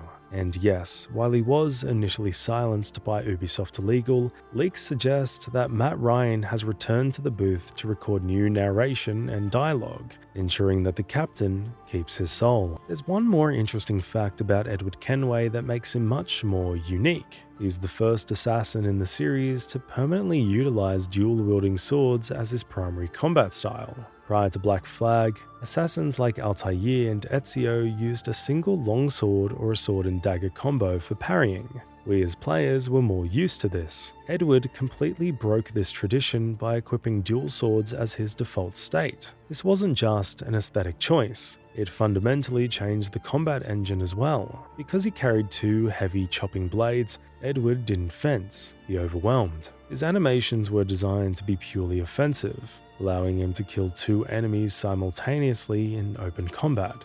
not just stealth and chain attacks with a ferocity that his predecessors lacked, making him much more fierce as a protagonist. This dual-wielding style was explicitly paired with another Kenway innovation, the gun cutter. Edward is the only assassin to wear a brace of pistols, 4 flintlocks strapped to his chest. This allowed the developers to create a unique multi-finisher system where Edward would stab one enemy with a cutlass, spin, and instantly shoot another enemy in the face without breaking his combo. This design was heavily influenced by historical necessity. In the cramped chaos of a shipboarding, there was no room for long fencing lunges or reloading. A pirate needed to be a walking buzzsaw of steel and lead, ending fights in seconds before the next wave of Marines arrived. Kenways possess one more superpower similar to the Deadeye in Red Dead Redemption, but instead of slowing time to shoot, it allows them to mark and track the intent of their enemies through solid walls. But have you wondered how he actually possesses this? Where did this come from? In the Assassin's Creed universe, Eagle Vision is not magic or a superpower. It's a latent sixth sense that all humans technically possess, but here's the catch: only a few can unlock it. Every human in the series carries a tiny amount of Isu of the First Civilization DNA, which we discussed in detail earlier in the video how a remnant of when the Isu created humans as a labor force. While the average person has roughly 1% Isu DNA, hybrids like Edward Kenway have a significantly higher concentration, belonging to a strong genetic line that allows them to access knowledge, the ability to perceive the world's hidden intent. Unlike previous mainline protagonists, Altair or Ezio, who were born into the Brotherhood and trained for years to refine this sense, Edward used it instinctively long before he ever met an assassin.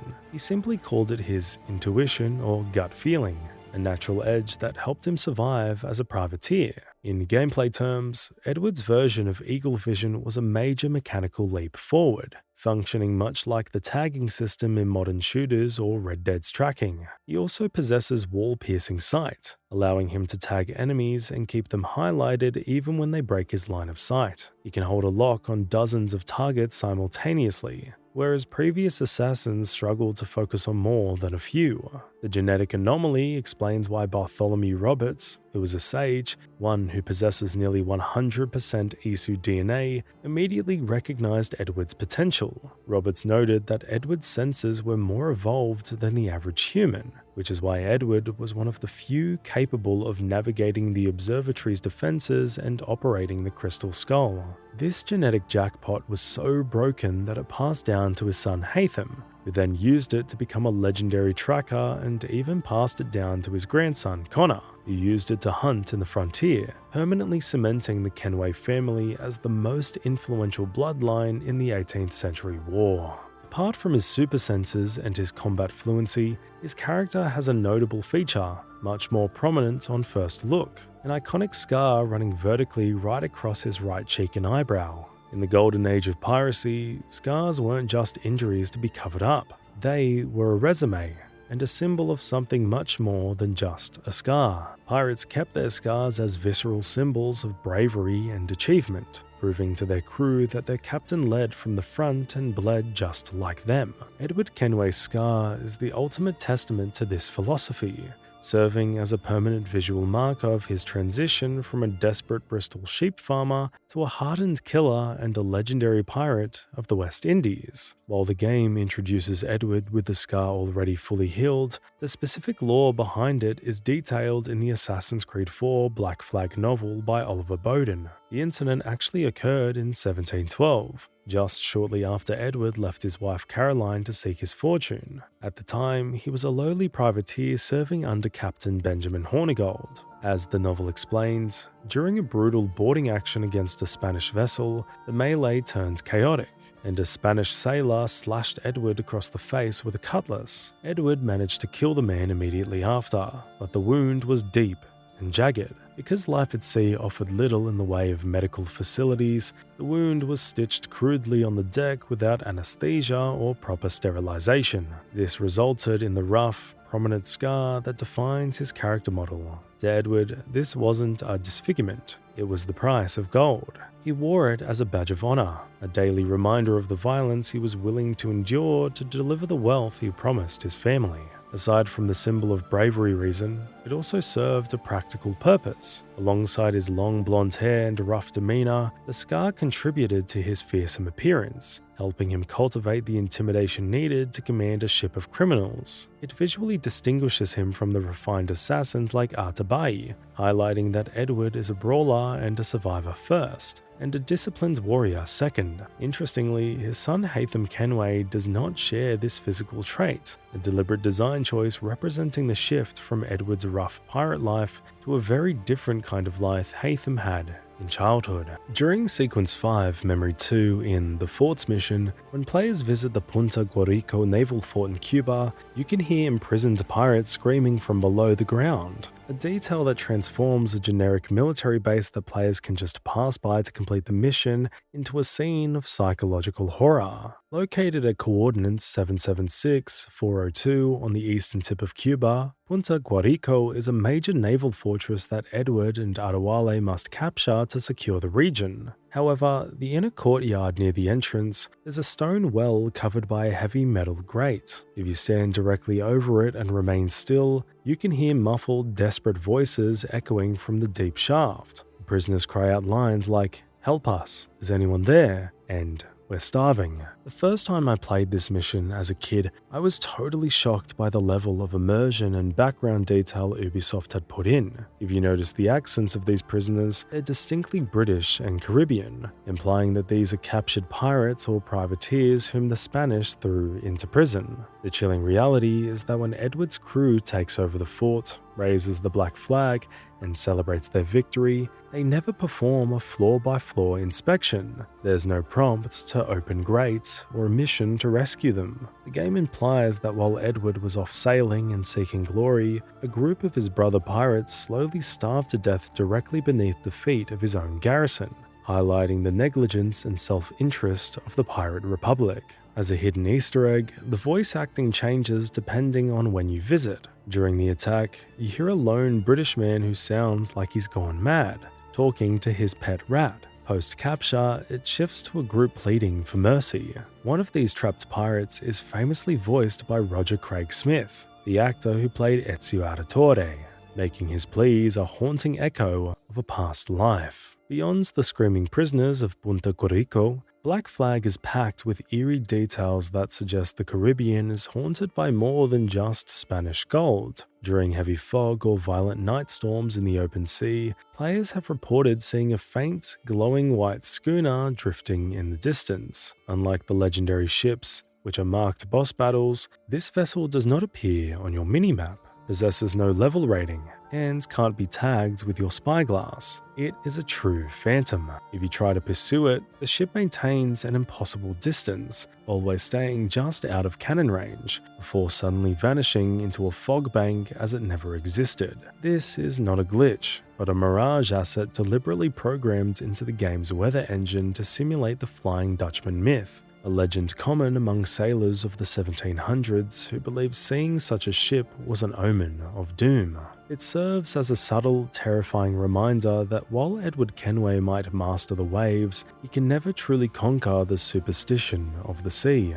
The Flying Dutchman myth is really interesting, so just hear me out. It's a very popular thing by now. We've all seen ghost ships and everything in One Piece and in pirate movies and shows, but the real story is even crazier than the fiction. The myth originates from the 17th century Dutch captain named Hendrik van der Decken. Once during his journey, a huge storm came out of nowhere. His crew begged him to turn back to safety. Van der Decken, either call him mad with pride or he was incredibly stubborn, swore a blasphemous oath. "I will round this cape even if I have to sail until doomsday." According to folklore, the heavens answered. An angel descended and condemned the captain and his crew to sail the oceans for eternity, never able to make port, transforming them into a vessel of skeletons who try to send letters to loved ones long dead if another ship gets close enough. However, historians and scientists now believe that many of these ghost ship sightings during the golden age of piracy were actually an optical illusion called Fata Morgana. However, science explains it in its own way rather than as a miracle. The scientific explanation is as follows. This phenomenon occurs when a thermal inversion, cold air near the water with a layer of warm air sitting above it, acts as a massive refracting lens. This bends light rays, making a ship that is actually below the horizon appear to be hovering in the air or looking elongated and distorted. Sailors in the 1700s, unaware of this physics phenomenon, assumed they were seeing a supernatural vessel. In Assassin's Creed 4 Black Flag, this legend is used to add deep atmosphere to the naval exploration. Aside from the pale ghost ship Easter egg, the Jackdaw itself was often compared to a ghost ship by enemies because of Edward's tactic of emerging from foggy areas to strike. Ironically, the game became famous for a hilarious holy ship glitch where the Jackdaw would accidentally spawn underwater and then rise vertically out of the ocean like a rocket, which fans jokingly dubbed the Ascension of the Dutchman. The legend was taken so seriously that even King George V, who was then a prince, recorded a sighting in his diary in 1881 while aboard the HMS Bacchante off the coast of Australia, describing a strange red light and a phantom brig that vanished when they approached, essentially proving that even royals weren't immune to the fear of the phantom captain. Although I believe there was no such miracle or anything, it's a fascinating story indeed, and Black Flag acknowledging it makes it much more fun. You are dead wrong if you thought the Templar surveillance ended with dead assassins and references to only Isu Observatory. The Abstergo computers contain one final mind-bending secret that bridges the gap between franchises. While hacking the terminal in the office of Olivier Garneau, the CCCO of Abstergo Entertainment, you can find a market analysis for a project titled Assassin's Creed 3 Liberation. This file frames the story of Aveline de Grandpré, not as a historical truth, but as a handheld Animus product being pitched to the public. The emails explicitly reveal that Abstergo censored Aveline's memories, editing the simulation to make the Templars appear as benevolent order keepers in New Orleans while painting the assassins as chaotic rebels. This explains why the Aveline DLC missions in Black Flag are framed as technical demos being tested by your colleagues. This means you were literally debugging their propaganda. The Simpsons are known for predicting everything.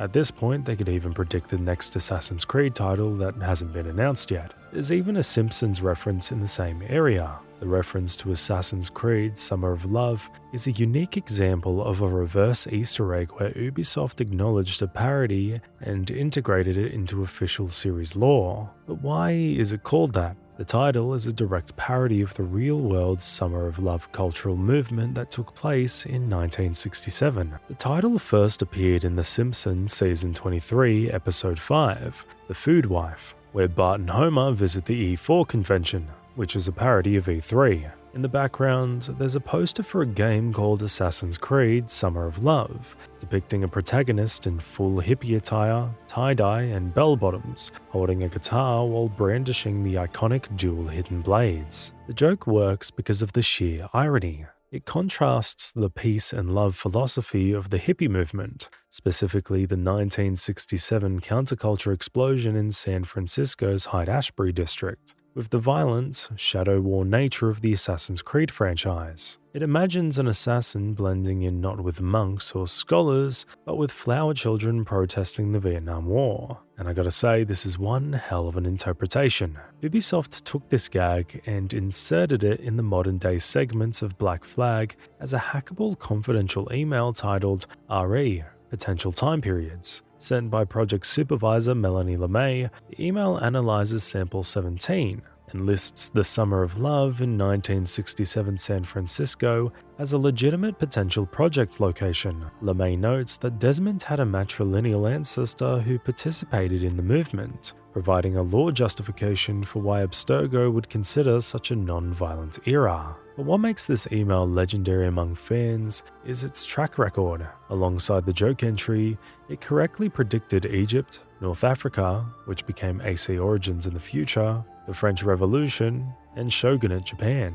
the setting for AC Shadows. It also listed World War II, which was dismissed by CCO Olivia Garneau because the Animus couldn't handle the complex mechanics of driving vehicles. Players can also equip different armors based on their personal preference and playstyle. My favorite is undoubtedly the Mayan Armor. It looks really cool on Edward Kenway and completely changes the combat meta. In Black Flag, the Mayan Armor is widely considered the ultimate ground combat gear, not just for its sleek aesthetic, but for its unique defense capabilities as well. To unlock this ancient suit, you must collect 16 Mayan stones by solving puzzles at Mayan Stelae, scattered throughout the Caribbean. These puzzles require you to climb the stone markers and use eagle vision to align geometric shapes with the environment, revealing a dig site. Once you have all 16, the final one is locked behind the late-game mission, the Observatory in Long Bay. You must travel to the Assassin's Hideout in Tulum,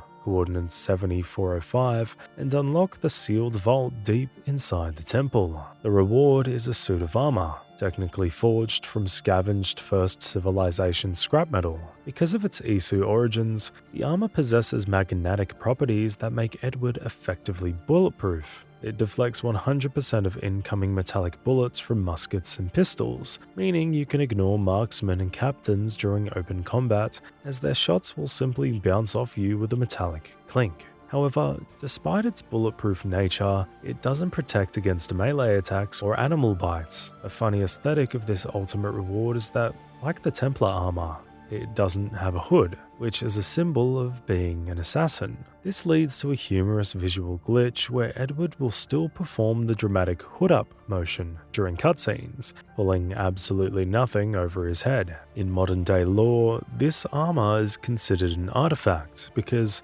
while a sword is useless against a modern assault rifle, here's a suit that magnetically deflects all high-velocity projectiles away from him. The game even lets you dress up as your arch-nemesis, wearing the very skin of the order you're hunting to destroy. The Templar Armor is one of the two ultimate outfits in Assassin's Creed 4 Black Flag. Unlike the Mayan Armor, which focuses on defense against firearms, the Templar Armor is designed for the chaotic, bloody brawls in the game. To unlock this heavy-plated coat, you must collect 5 Templar keys. The first is obtained automatically during the main story from Julian Ducasa, but the other 4 require you to complete lengthy Templar hunt side quest chains across the Caribbean alongside assassin allies, hunting Lucia Marquez with Opia Pito on Cayman Sound, defending the Bureau with Rona Dinsmore in Havana, freeing slaves with Anto in Kingston, and dealing with the tragic sibling rivalry of Vance Travers in Nassau. Once you have all 5 keys, you return to your hideout at Great Inagua and unlock the cage in the Manor's bedroom. The reward is a suit that grants a massive 25% reduction in all damage taken from melee attacks, swords, axes, and even spears. When combined with health upgrades, this makes Edward a tank during boarding actions. Visually, it's a heavy version of a Templar robe, and like the Mayan armor, it does not have a hood. The lore implication is a literal irony. This armor belonged to a Master Templar and was designed to protect them from assassins, yet Edward liberates it to use as a trophy, using the Order's own best defense to dismantle their operations in the West Indies. The game even acknowledges the goat of anime in a very subtle way, proving that real recognizes real when it comes to pirate fiction. There's a hunter frigate that chases you when your wanted level is high. What's interesting about its name, Thriller Bark, is it's a deliberate nod to Ichiro Oda's massive manga and anime series One Piece. In the anime, Thriller Bark is the name of a huge ship, the largest in the world, owned by the warlord Gecko Mariah, designed to look like a gothic floating island haunted by zombies and shadows. There's even a whole saga of episodes on this Thriller Bark where Luffy and his crew encounter Gecko Mariah's crew. Since Black Flag is the ultimate pirate simulator, the developers at Ubisoft Montreal included several ship names that pay homage to famous pirate fiction, with One Piece being the most prominent modern reference. Unlike standard merchant ships that have randomized names from a generic pool, the Thriller Bark is a specific hunter frigate level 38. It doesn't just sail around aimlessly. It only spawns once your wanted level reaches at least a level 2 or 3, meaning the game literally sends an anime reference to kill you. It's much more dangerous than a standard frigate, equipped with heavy broadsides and aggressive AI. If you disable it without sinking it, you can board it and add it to Kenway's fleet, permanently listing the name in your roster and allowing you to send it on trading missions across the Atlantic. It's fitting that the Thriller Bark is a hunter ship because, in One Piece, the ship acted as a trap that hunted other pirates to steal their shadows. In Black Flag, the ship is sent by the Spanish or British authorities specifically to hunt Edward Kenway for his crimes. Players have also reported rare sightings of other Easter egg ships, such as the Going Mary, a smaller schooner referencing the Straw Hat Pirates' first vessel, and the Black Pearl from Pirates of the Caribbean. The only sections in the game where Edward Kenway is helpless are the diving bell sequences, high-tension underwater missions that shifts the gameplay completely. These are the only segments in Black Flag where your swords, pistols, and hidden blades are completely useless. You're stripped of your power fantasy and forced to rely entirely on stealth and environmental awareness to survive. The mechanic revolves around the diving bell, a large copper chamber lowered from the Jackdaw that acts as your only safe haven and oxygen refill station. Once you leave its safety, you are on a strict timer. You must scavenge shipwrecks for loot and chests while managing a rapidly depleting breath meter, desperately darting between air pockets trapped in rotting holes or using single-use air barrels. The real terror comes from the wildlife. The ocean floor is patrolled by great whites and bull sharks that will charge you on sight, triggering a brutal quick-time event if you fail to hide. This is one of the most haunting bits of gameplay hidden deep under the sea. Unlike guards on land, you can't kill them. You must hide in thick patches of seaweed or kelp to break their line of sight, effectively playing hide-and-seek with a prehistoric eating machine. You also have to dodge moray eels lurking in crevices and static jellyfish that sting on contact. Despite the horror, these sections are mandatory for completionists because of the elite upgrade schematics, which are essential for maximizing the Jackdaw's cannons and hull that are exclusively hidden in these watery graves. The most famous dive sites include the Blue Hole, a shark-infested nightmare, and the Intoka Wreck, a real-life Spanish galleon famous for its gold. A pro tip for survival: if a shark spots you, swim through a narrow opening in a shipwreck. The shark's large hitbox often prevents it from following you into tight interior spaces, forcing it to break the chase and buying you precious seconds to breathe. If you're short on crew and you want to recruit, one of the best ways to do it is by saving prisoners and letting them in your ship. It's the most cost-effective and immersive way to maintain a full roster for the Jackdaw without spending anything. As you explore major cities like Havana, Kingston, and Nassau, you will frequently encounter random world events marked by a white person icon on your minimap.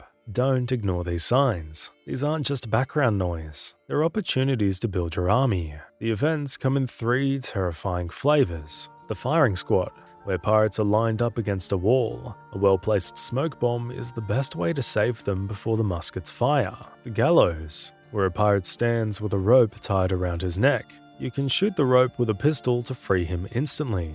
And the scuffle, where pirates are actively fighting guards in the street. Unlike taverns where you must pay a hefty fee of 200 to 500 reales to hire drunken sailors, these rescued men join you for free out of sheer gratitude. In the lore, this builds Edward's reputation as a pirate of the people, proving he isn't just a greedy captain but a protector of the brethren. Successfully completing these rescues is also required to tick off Abstergo challenges, which unlock fun cheats like the Aramedi mode. Also, if you're critically low on crew after a bad battle, you can farm these events by fast traveling between the main docks of Kingston and Havana. The events respawn frequently, meaning you can run from one end of the city to the other, saving lives and filling your deck in a matter of minutes. More modern-day NPCs were planned, and one cut character would have completely changed the emotional weight of the game. Originally, the modern-day section of Black Flag wasn't just supposed to be you, a silent employee you play as in the modern era, or the undercover duo of Sean Hastings and Rebecca Crane. The script initially included a physical appearance by William Miles, Desmond's father and the mentor of the modern assassin order. Remember, Black Flag takes place immediately after the events of Assassin's Creed 3, where William just watched his son sacrifice himself to save the world. In the final game, we only get Sean and Rebecca working as IT support to spy on Abstergo, but the original plan was for William to actually infiltrate the Abstergo Entertainment office himself, likely to retrieve Desmond's Sample 17 DNA or to sabotage the project personally. Imagine the tension of walking past the grieving father of the man whose memories you were mining for a video game. So, why was he cut? The villain wasn't the Templars, it was the budget. Ubisoft had to prioritize resources, and animating another high-fidelity legacy character model and hiring back actor John Delancey was deemed too expensive for a simple walking simulator section. As a result, William was relegated to a few mentions in text files, and the emotional heavy lifting was left entirely to Sean and Rebecca, who mask their grief with sarcasm. One of the most fascinating pieces of cut content was the hook blade, the iconic tool introduced by Isu Observatory in Assassin's Creed Revelations, which was originally intended to return as Edward Kenway's primary traversal tool. During the pre-production phase of Black Flag between 2011 and 2012, the development teams at Ubisoft Montreal were desperately looking for ways to make Edward's parkour feel faster, specifically for the verticality of ship combat.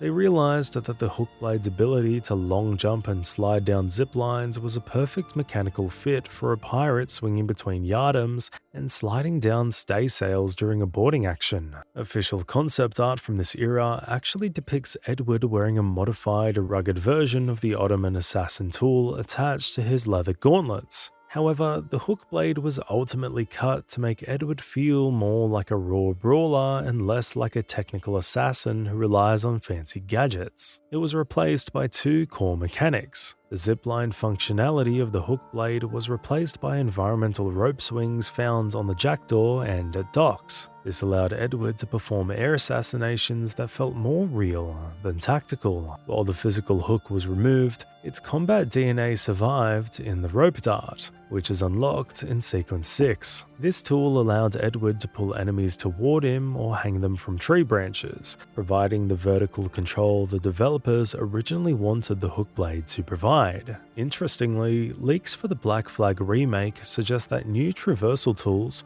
potentially inspired by his original hook blade concept, might be added to help Edward navigate the denser, expanded jungle maps. One question that fans have been asking since the end of Black Flag is, did the legendary Jackdaw survive? The answer is one of the saddest hidden stories in the Kenway saga. While it is the legendary player ship in Black Flag, its ultimate destruction and its end are revealed through dialogue and database entries in Assassin's Creed 3 and the novel Assassin's Creed Forsaken. After Edward Kenway retired from piracy in 1722, he didn't sink the ship immediately.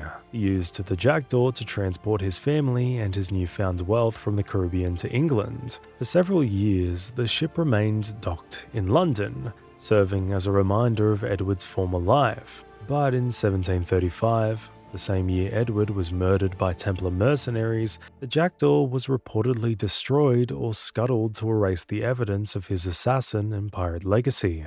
Long before Black Flag was even announced, Ubisoft planted clues about this fate in Assassin's Creed 3. When Connor Kenway is restoring the Aquila, his quartermaster Robert Faulkner makes a passing remark about the great ships of the past, specifically mentioning that the Jackdaw was a legend of the previous generation, but is now resting at the bottom of the sea. In the Freedom Cry DLC, which takes place 15 years after the main game, Adewale, who now captains a new ship called the Experto Creed, expresses deep sorrow over the loss of the Jackdaw. noting that its destruction symbolizes the final death of the Pirate Republic and the shift toward the rigid colonial conflicts of the American Revolution. Interestingly, recent leaks for the Black Flag remake suggest that developers may include a modern-day segment or a post-credit scene where players can explore the underwater wreck side of the Jackdaw using modern sonar technology, finally confirming its exact resting place. Why does Haytham Kenway's sword in AC3 look so familiar? Because it's the same sword his father, Edward, gave him,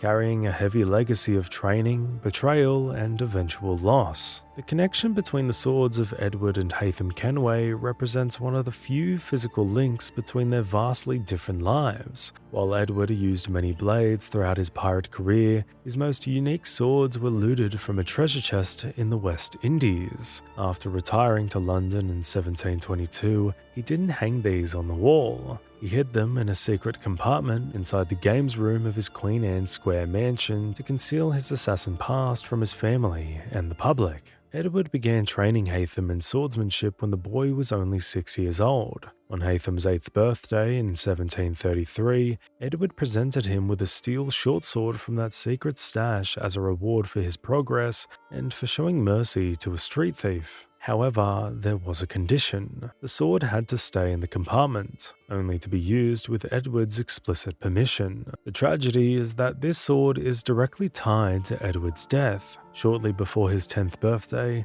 Haytham accidentally slipped and revealed the existence of the secret compartment to Reginald Burch, the family's property manager and secret Templar Grandmaster. Burch used this intel to orchestrate the 1735 mercenary raid on the Kenway estate, knowing the compartment also held Edward's assassin journal. During the attack, a 10-year-old Haytham grabbed that very sword to protect his mother, making his first kill with a weapon his father gifted him. Did you know that there is a webtoon that follows the adventures of Edward Kenway in Southeast Asia, officially continuing his story after the credits of Black Flag roll? Fans have always wondered what happens to Edward Kenway after the credits roll. Were there any other adventures that Edward had after the Black Flag game? The answer actually lies in a webtoon. Assassin's Creed Forgotten Temple is an official South Korean webtoon called Manhwan Korean Media that serves as a direct sequel to the video game. It was a massive collaboration between Ubisoft and Redice Studios, the powerhouse team behind the global phenomenon Solo Leveling, the cool blockbuster Korean anime everyone has been buzzing about lately. The Forgotten Temple series spans 151 episodes, detailing a major expedition Edward undertook in 1725 to the coasts of the Indian Ocean and the China Sea to locate a set of 3 pieces of Eden before the Templars could seize them. The story takes Edward far from the Caribbean, dropping him into major historical settings like Macau, Manila, and the ruins of Angkor. Along the way, he forms the Zhangwei Union, a local group of allies including a navigator named John Young and Shimazu Saito, a female ninja from the Shimazu clan. He faces off against formidable new foes, including Madame Li, a powerful merchant, and a rogue faction of Chinese assassins led by Shao Han, who wants to use the artifacts to overthrow the Qing Empire. Like the games, the webtoon features a parallel modern-day plot centered on Noah Kim, a Korean-American college student and descendant of Edward Kenway. Kidnapped by Abstergo Industries in Macau, Noah is forced into the Animus by Dr. Shimizu Sei and suffers from the bleeding effect, slowly gaining Edward's skills while losing his own mind. Interestingly, fans have noted a hilarious timeline controversy. Edward is in Macau in February 1725, but his son Haytham Kenway was born in London in December 1725. This implies that as soon as Edward finished saving the world in the jungle, he had to speedrun his ship back to England to ensure the Kenway lines continued and give his family more time. If you ever wondered how Edward Kenway funded his golden retirement in London, the answer isn't just buried treasure, it's a massive shipping empire that runs in the background while you sleep.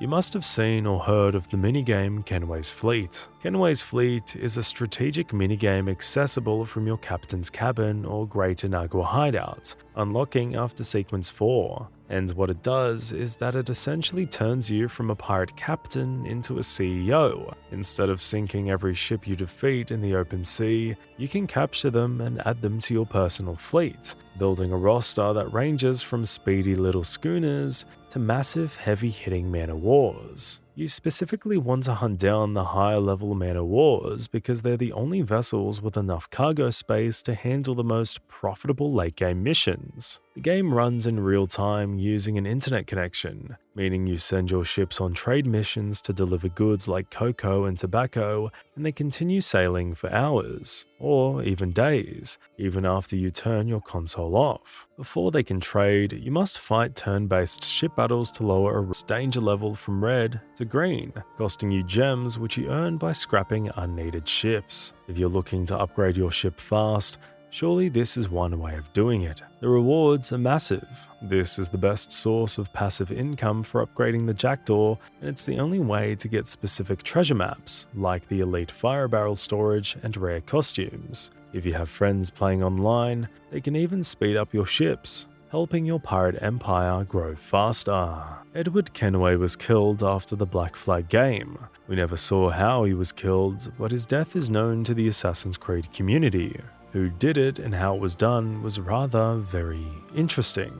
Edward Kenway's death is not shown in any game, but is described in agonizing detail in the novel Assassin's Creed Forsaken. He was killed on December 3rd, 1735, in his mansion at Queen Anne Square, London, in a raid that changed the course of history for the entire Kenway line. The man behind the killing was Reginald Burch, a man Edward trusted implicitly. Burch was the Grandmaster of the British Rite of the Templar Order, but to Edward, he was just his property manager and a close family friend.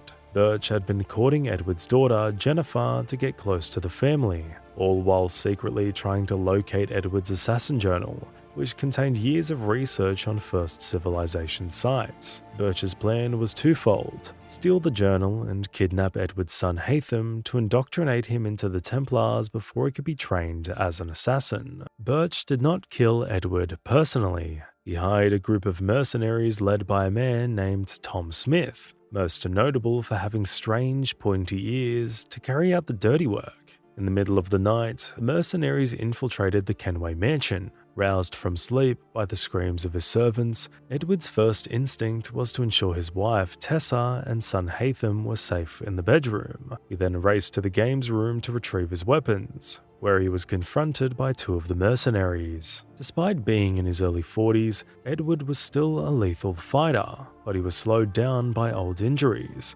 specifically a long-term lung injury he sustained during his escape from the observatory years prior. He fought valiantly, reportedly using a sword he kept hidden in the room. Some accounts say it was a sword cane, parrying two attackers at once. However, the fight was uneven.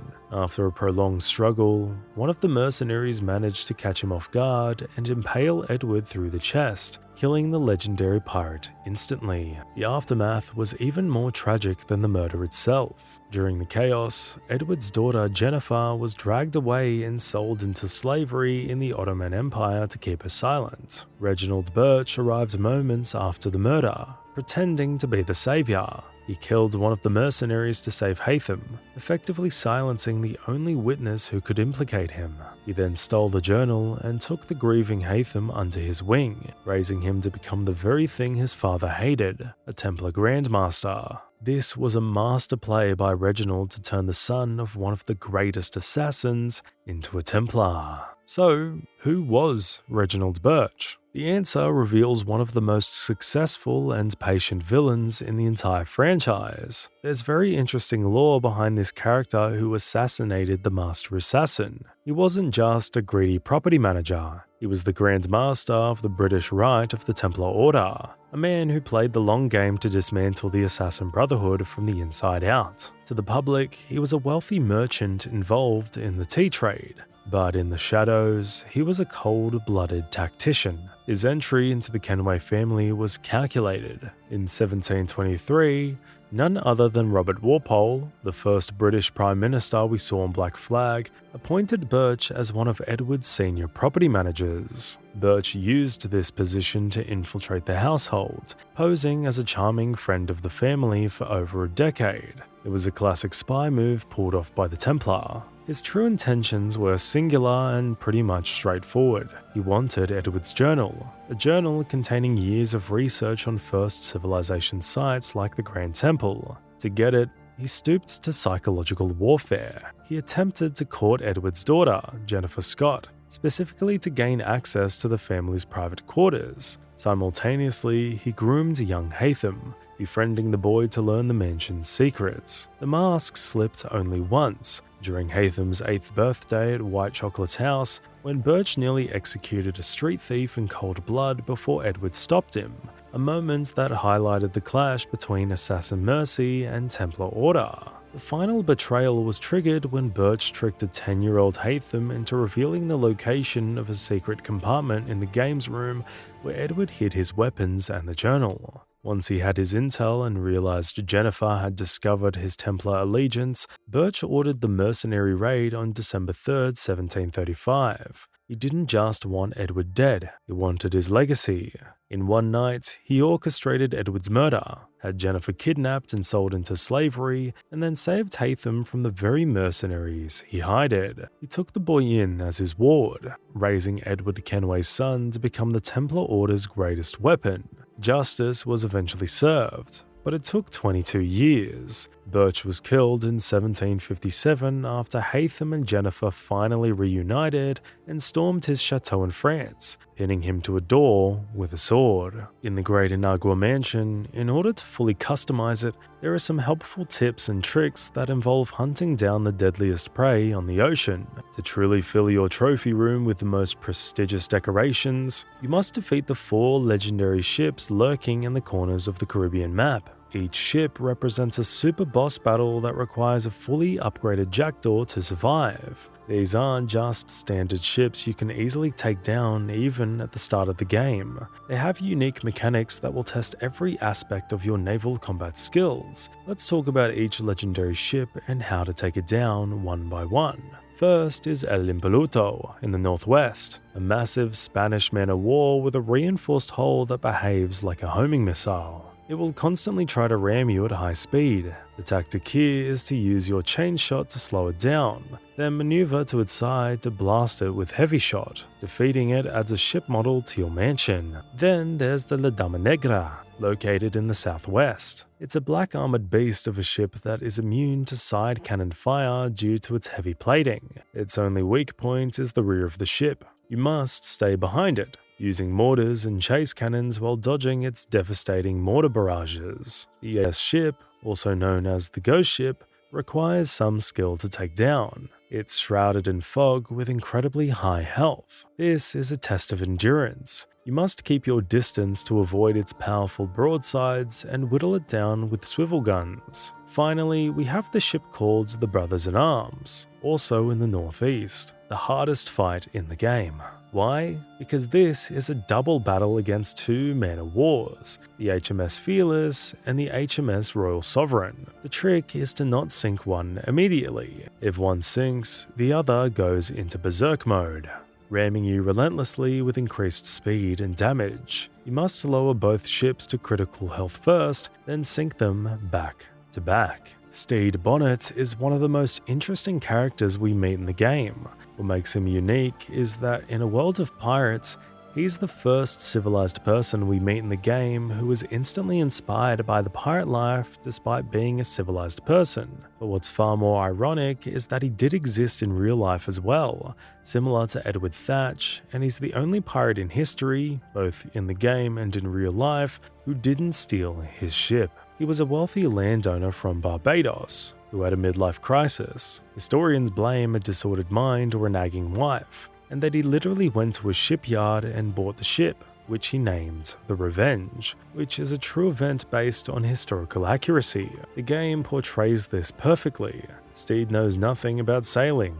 In real history, he famously paced the deck in his morning dressing gown. reading books while his crew did all the work. He was so incompetent that his men eventually begged Blackbeard to take over command. In Black Flag, Steed leaves Edward to follow Blackbeard, hoping to learn real piracy, but his end is heartbreaking. Edward later learns through a letter that Steed was captured at the Battle of Cape Fear River and hanged in Charleston in 1718. Reports say he went to the gallows holding a bouquet of flowers, terrified and weeping, a reminder that the golden age of piracy was an era that would eat people like Steed alive. Did you know that there's a mystery island located in the Caribbean in Black Flag that most players completely miss because it sits at the literal edge of the world? The coordinates 579-720, which are often confused with the far southeast corner, lead to a small uncharted location known as Andreas Island, but the community often refers to the Mystery Island phenomenon regarding the elusive KO Island or the unnamed sandbars at the map's extremities, like 98070. While not a glitch, this location is often missed because it doesn't have a fast travel icon until you physically sail close enough to discover it, hiding in the fog of war from the main mission paths. Located in the extreme corners of the map, south of the Navassa region, it serves as a peaceful tropical break from the chaotic naval warfare of the north. The island is a designated social and exploration location, meaning it's dense with high-value activities despite its small size. The main center of attention is the buried treasure. To find it, you must first visit Marijuana Island to retrieve Treasure Map 10. If you arrive at the Mystery Islands without this map, you will be standing right on top of 4,000 reales without the ability to dig it up, making the long trip worthless. Beyond the gold, the island is a prime hunting ground for jaguars, which are essential for crafting Edward's high-level health upgrades, and it contains a hidden Animus fragment tucked away in the jungle foliage. It's a perfect example of Ubisoft rewarding players who ignore the objective markers and simply sail toward the horizon. The Hidden Blade is the most iconic weapon in the Assassin's Creed franchise without a shadow of a doubt. It's the physical manifestation of the creed itself. But for Edward Kenway, the path to wielding one was surprisingly clumsy and ironic at the same time. Unlike Altair, who had to sacrifice a finger, or Ezio, who inherited his father's gear, Edward Kenway actually received his iconic hidden blades in two very messy stages. First by chance, and then as a gift from the very enemies he would later swear to destroy. In the opening sequence of Assassin's Creed 4 Black Flag, Edward is shipwrecked on Cape Bonavista and hunts down the rogue assassin Duncan Walpole. Upon looting the body, Edward steals Walpole's robes to impersonate him for a reward in Havana. However, when he tries to take the weapon, he finds the hidden blade mechanism is broken and bent from the crash. Disappointed at first, he casually tosses the legendary hidden blade weapon into the bushes, leaving him without a blade for the first chapter of the game. Later in the story, Edward doesn't get a working pair until he arrives in Havana and meets the Templar leaders. In a twist of fate, it's the Templar Julian de Casa who gifts Edward a pair of functional hidden blades during the mission, Mr. Walpole, I presume. De Casa explains that these aren't new. He took them as trophies from the bodies of fallen assassins he had killed over the years. The game then forces you into a hilarious tutorial where the Templars, believing Edward is the master assassin Walpole, ask him to demonstrate his technique. Edward effectively bluffs his way through the training, learning how to use the assassin's most sacred weapon under the tutelage of a Templar. Years later, during his travels in Southeast Asia, he explained in detail in the Forgotten Temple webtoon that his gear evolved even further. A Korean engineer named Yongpyong-gyu modified Edward's right hidden blade into a phantom blade, allowing it to fire silent projectiles long before Arno Dorian used the same technology in Unity. The hidden blade, to me, is by far the most iconic weapon, and even some say it is the face of Assassin's Creed games over the years. What's more interesting is the actual lore and how each protagonist wields it. And that's it, folks. Hope you enjoyed this one, and if you're a big fan of the Assassin's Creed series, I suggest watching 2 hours of Assassin's Creed facts to fall asleep to that's on your screen right now. Click it, and I'll see you there.